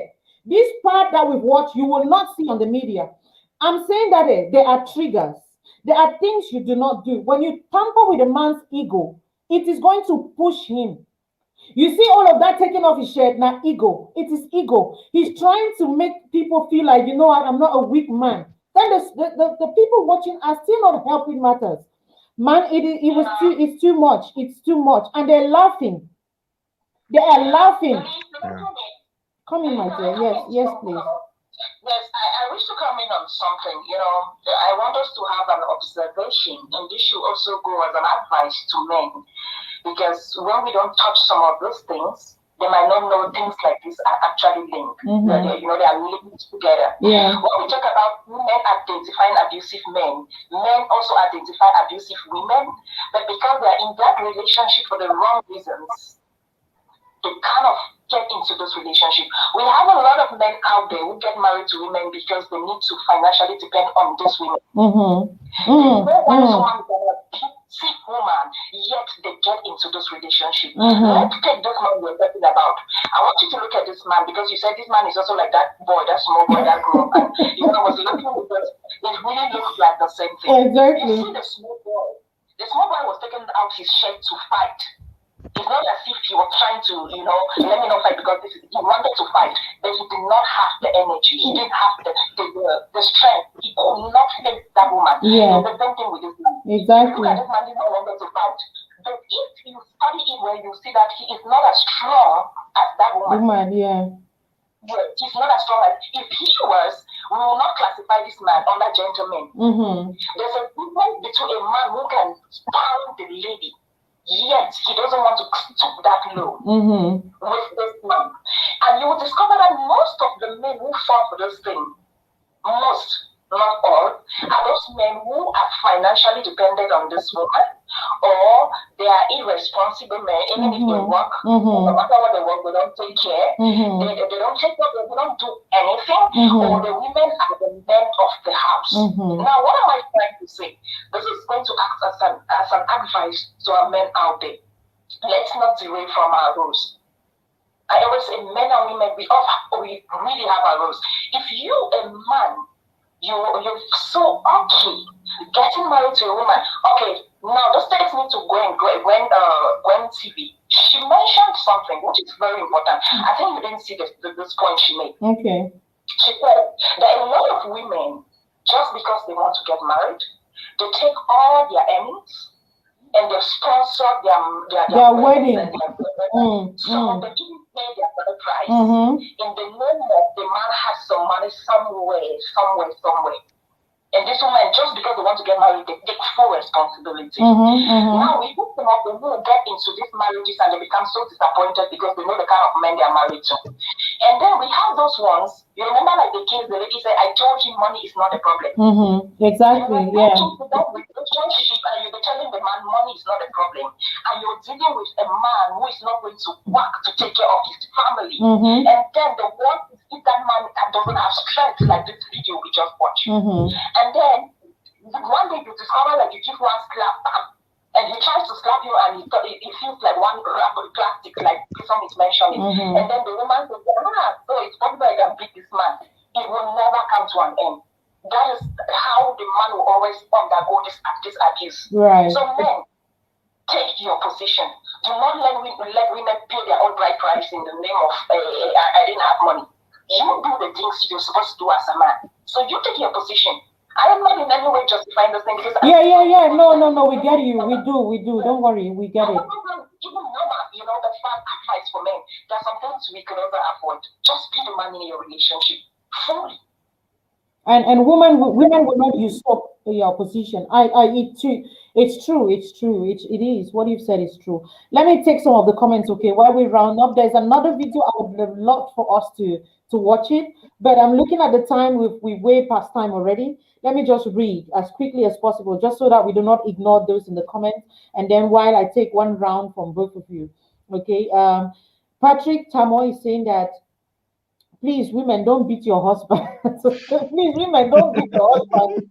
Don't beat. It's bad. It's very bad. I swear. I'm saying again, the percentage of domestic violence against women is small because it is not being documented as much as that against women. Domestic violence against men is highly underreported because society will shame the men. Secondly, the machinery to protect against GBV is designed more in favor of a woman. Oh, really?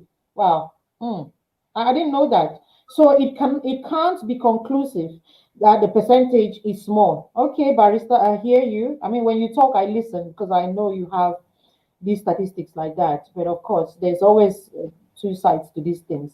We have Mbungong Valerie Tamba is saying domestic violence comes in a relationship when one or both parties become so paranoid, when the basis of building a home are overshadowed by excitement, proper time is not taken in the early stages to put a strong base of sustainability. Sorry, guys, I just wanted to do that on part. Sustainability. The first thing to do is being selfless and forgiving. Weekend greetings from Abu Dhabi, UAE. Thank you so much, Bungong Valerie. That was an insightful one.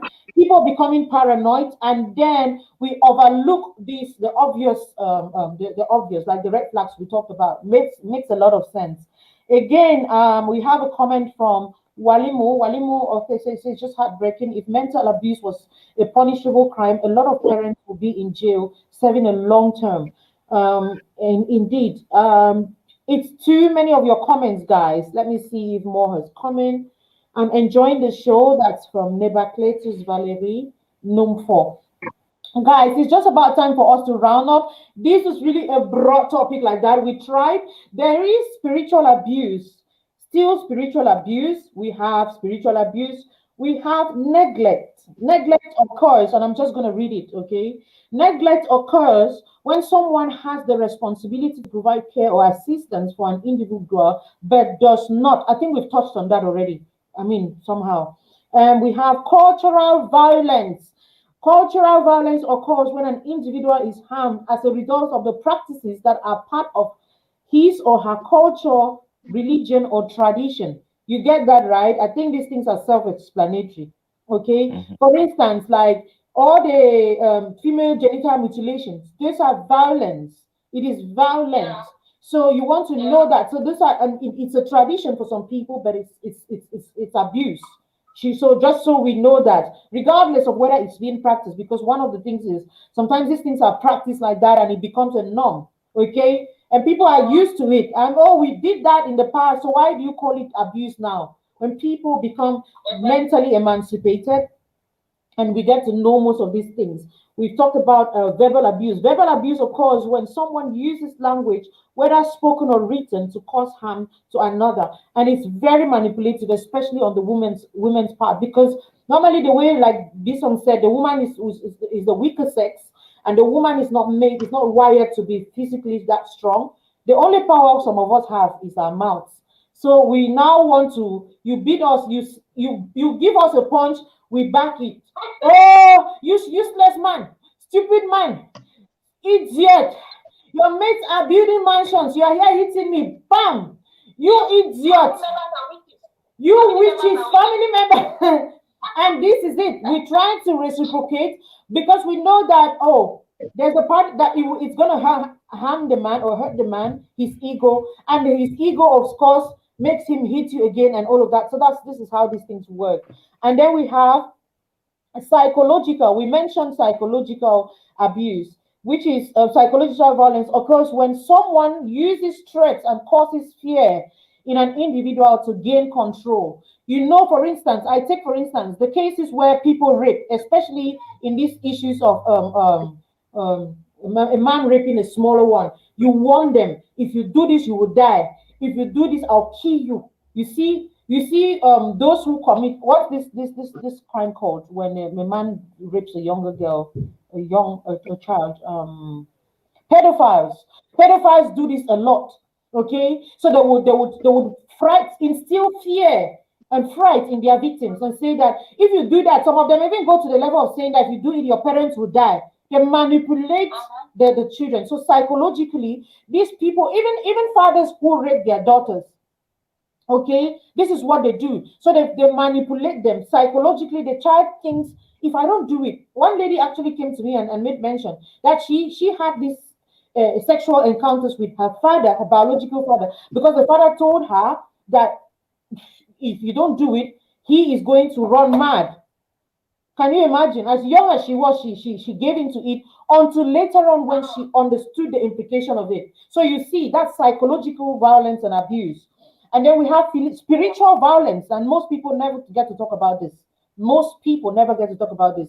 Spiritual violence or religious violence occurs when someone uses an individual's spiritual beliefs to manipulate or dominate or control that person.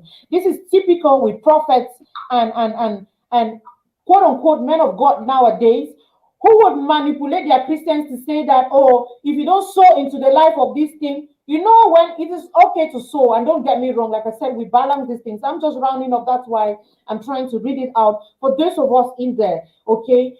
You would say, oh, you're Christians, if you don't do this, oh, I'll curse you as a man of God. I would do that. It is written in scripture. You take one scripture that, because nowadays people quote only scriptures that they are comfortable with, you know. So you take one scripture and you focus on, you will be cursed. You have to do this to your man of God. You have to sleep with your man of God. Otherwise, you will do this. Oh, your man of God has to do this for you until this and that. These are spiritual, or even using your spiritual beliefs on others, manipulating them to extract whatever. It is violence. And those are the other things that the society doesn't talk about.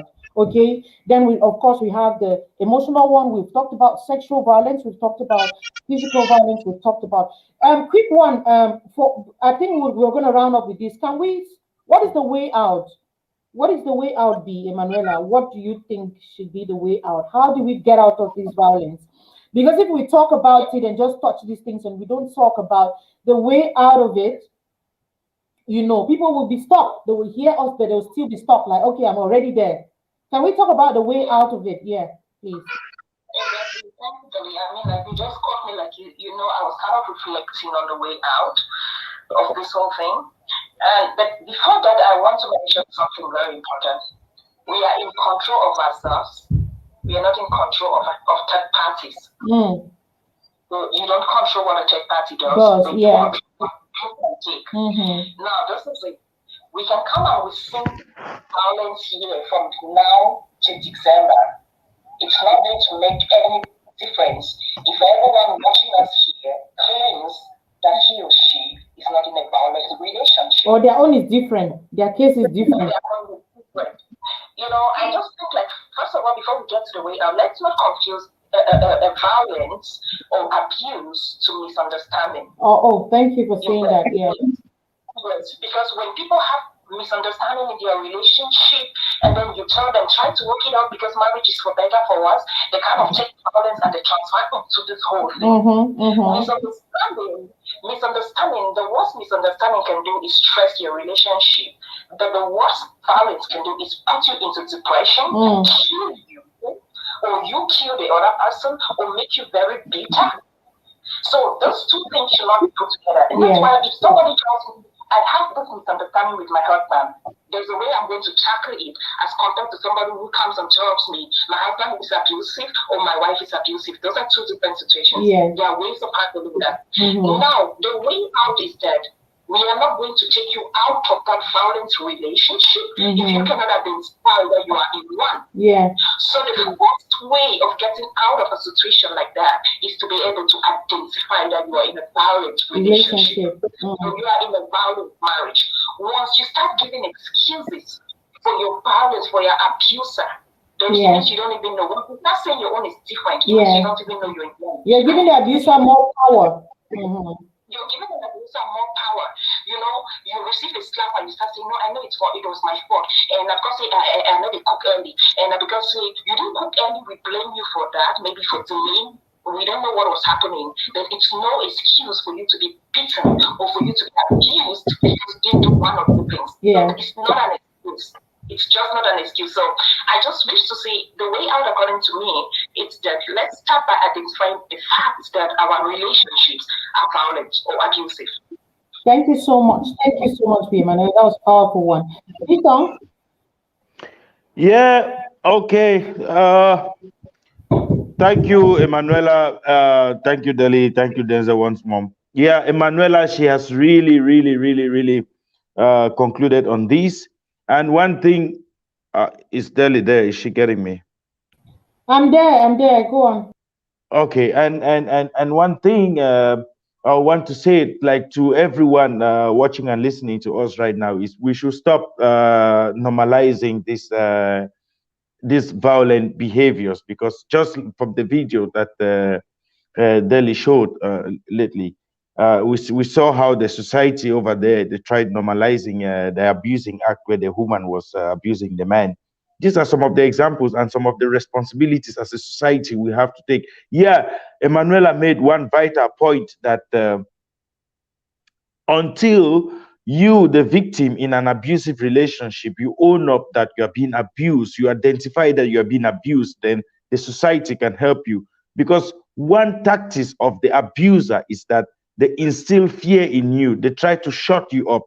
And that's why so many people are being abused and they keep living in this relationship. They can't even talk it out to anyone, of which there are many advocates out there. There are so many groups, especially in the digital world of today, where you can always meet people. We have relationship counselors. We have our brother Desert. There is Deli, where you have the opportunity to talk yourself out, to do your best to explain to someone, to explain your situation to someone. Always make a plan. Make your plan.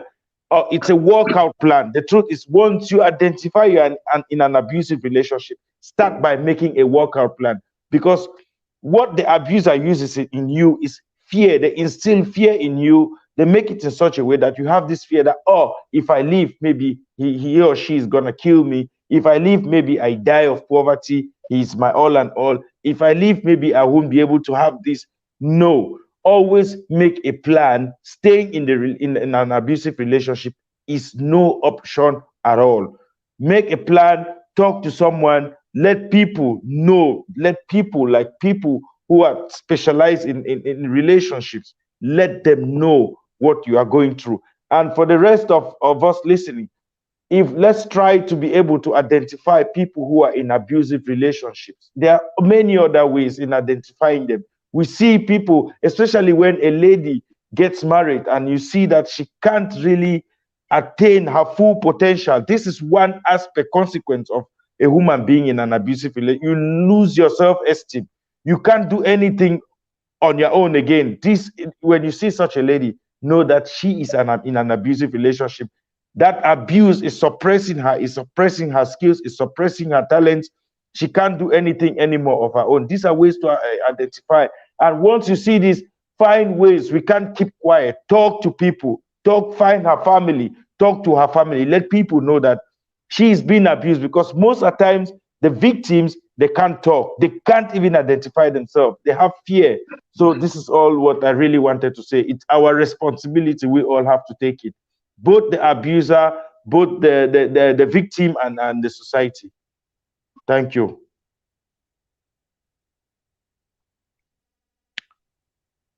I don't think Delhi is there. Yeah, I'm here. Thank you so much, Bisong. That was powerful. Denzel, you want to go ahead, please, and conclude Yes. on this? Yeah. What is the way forward? How more like solution for somebody who is in an abusive relationship? What would you advise them? Are you there, Denzel? Denzel's screen is frozen. Okay, guys, I think Denzel's screen is frozen. I think you guys know how it is. I'm just gonna read out some few points on here. Make sure you speak out, guys. Do not assume that your own situation is different. Go for counseling. They've said this already. We're here, okay? We listen to you. As a counselor, we can assess and see if it is just a misunderstanding or it is just something that can be fixed, or this is when you have to walk out. Because sometimes on your own, you cannot really assess if this is violence or not. In any relationship, it could be mother-child relationship, man-woman relationship, girlfriend-girlfriend relationship, boyfriend-boyfriend relationship, all of these relationships, okay, you have to, because we're not just limiting it to man and woman and all of that. It's a whole lot of these. Make sure you document all of these things, because sometimes people will never agree that they're abusing you. Sometimes you need evidences. When you have the evidence, you keep it. You really keep it so that you can use it in case it has to get to that level, okay? And then, you have make sure that you have access to at least some money that you can. Sometimes you get into a relationship and then there's nothing whatsoever. Have at least access to money. If you pay Okada, the worst it comes to the worst that you can run. And if you can, better work out food than for stay for day. It's a lot of these things, guys. It's a lot of them. We cannot, like I said, we cannot exhaust all of these things today. I don't know if Denzel is back. I think Yes, so. I'm here. Welcome, Denzel. Your screen got Yeah. frozen. Yeah. Okay. Yeah, can you get me now? Yes, we can hear you. We can hear you. Okay. I think Emmanuel and Bisson, they said it, or they said almost everything. And just like Emmanuel said, firstly, you need to identify yourself if you are in any abusive relationships. And the most common one that I've seen so many people in, it's having a child with someone, and they kind of feel like because they have kids, they are compelled to stay in that abusive relationship, hoping that this man would change in the future. But someone like, as a relationship coach, I'll tell you that children, like your kids, they are better off raised in a separate abusive home, like quote unquote, in a separate abusive homes than to be raised in a joint one which is abusive. So it will be good for you to go out of that abusive relationship, then you can raise your kids separately. And another thing again, it's this codependency idea. You depend on your partner financially. Go and look for a job. Go and look for a job, because there are so many women who are in abusive relationship because they do not have that money to support themselves. They solely depend on that man. And when you depend on someone, automatically that person detect your moves, what you're eating, where you're going. Yeah, like determines everything about you. Exactly. Yeah, so go and get a job. By getting a job, you can start to finance your in and out and all that. And before you know it, you'll be free. And hey, talk to someone, record those things down, document those things. Look for a police officer or look for a relationship coach. They can map out procedures, how you can get out of that relationship. And another thing, again, women also think like he is going to change. I've seen that a couple of times. I've counseled people who the man is very abusive and the woman is like hoping that she is the survivor, she is the savior, she's going to change this man. No, you're not going to change a grown-up man if he cannot see reasons that he should change his behavior, then you cannot do anything. So stop trying to be the savior. Live and save your own life. That's just what I said. Thank you so much, Denzel. That was a powerful one there. This is where we call it a day on relationship hot topics. It was an interesting one, very, very insightful and educative. Thank you so much for the contributions, guys. Can you just wave bye-bye to your audience? Pump them hearts, guys. Pump hearts, share as they go, you share the video. Share, and share. Share, and share the video, guys. So you have heard, okay? We need to be empowered, not just financially, guys. You can not, it's not always just empowering yourselves financially. Empower yourself mentally. Fall in love with yourself. Build your self-esteem. Okay? Fall madly in love with yourself. Most women go through these things because they don't have a sense of self-worth anymore. They feel so less of themselves. That's why they can take anything. Who go first accept me like this? Who would do this? Who again? I don't want to begin them. Who will take me? Might just manage with this one. But a woman who is madly in love with themselves, is crushing on themselves, has built a healthy self-esteem, knows what they are, has empowered themselves mentally, physically, emotionally, before even financially. There's no how you can play this all the shit and all of that. A man who has a healthy self-esteem, healthy ego, knows himself, has a vision for himself, has empowered himself, has a vision, has his purpose, and things going for him, will not succumb to anything in the name of the woman is paying my bills or anything, because he has his own shit together. These are the things we have to tell ourselves and remind ourselves, because otherwise you will keep being there thinking that's the end and this is what you deserve, whereas you are more. Okay, you have all of this inside of you and more. So thank you guys for listening. Thank you for watching. As you go, pump me hearts. You don't pump me hearts. For the 55 of you still watching me, pump hearts. Okay, pump more hearts to me. Pump more hearts, more hearts, more hearts. It's been a lovely session. Thank you so much. I see you on Sunday on Hello Delhi. Okay, it's been 2 weeks now we've not had our show. Hello Delhi. See you on Sunday, and we have an interview, of course, a guest, and then a chit chat, a calling show. Thank you, guys. Much love from my end. Bye-bye.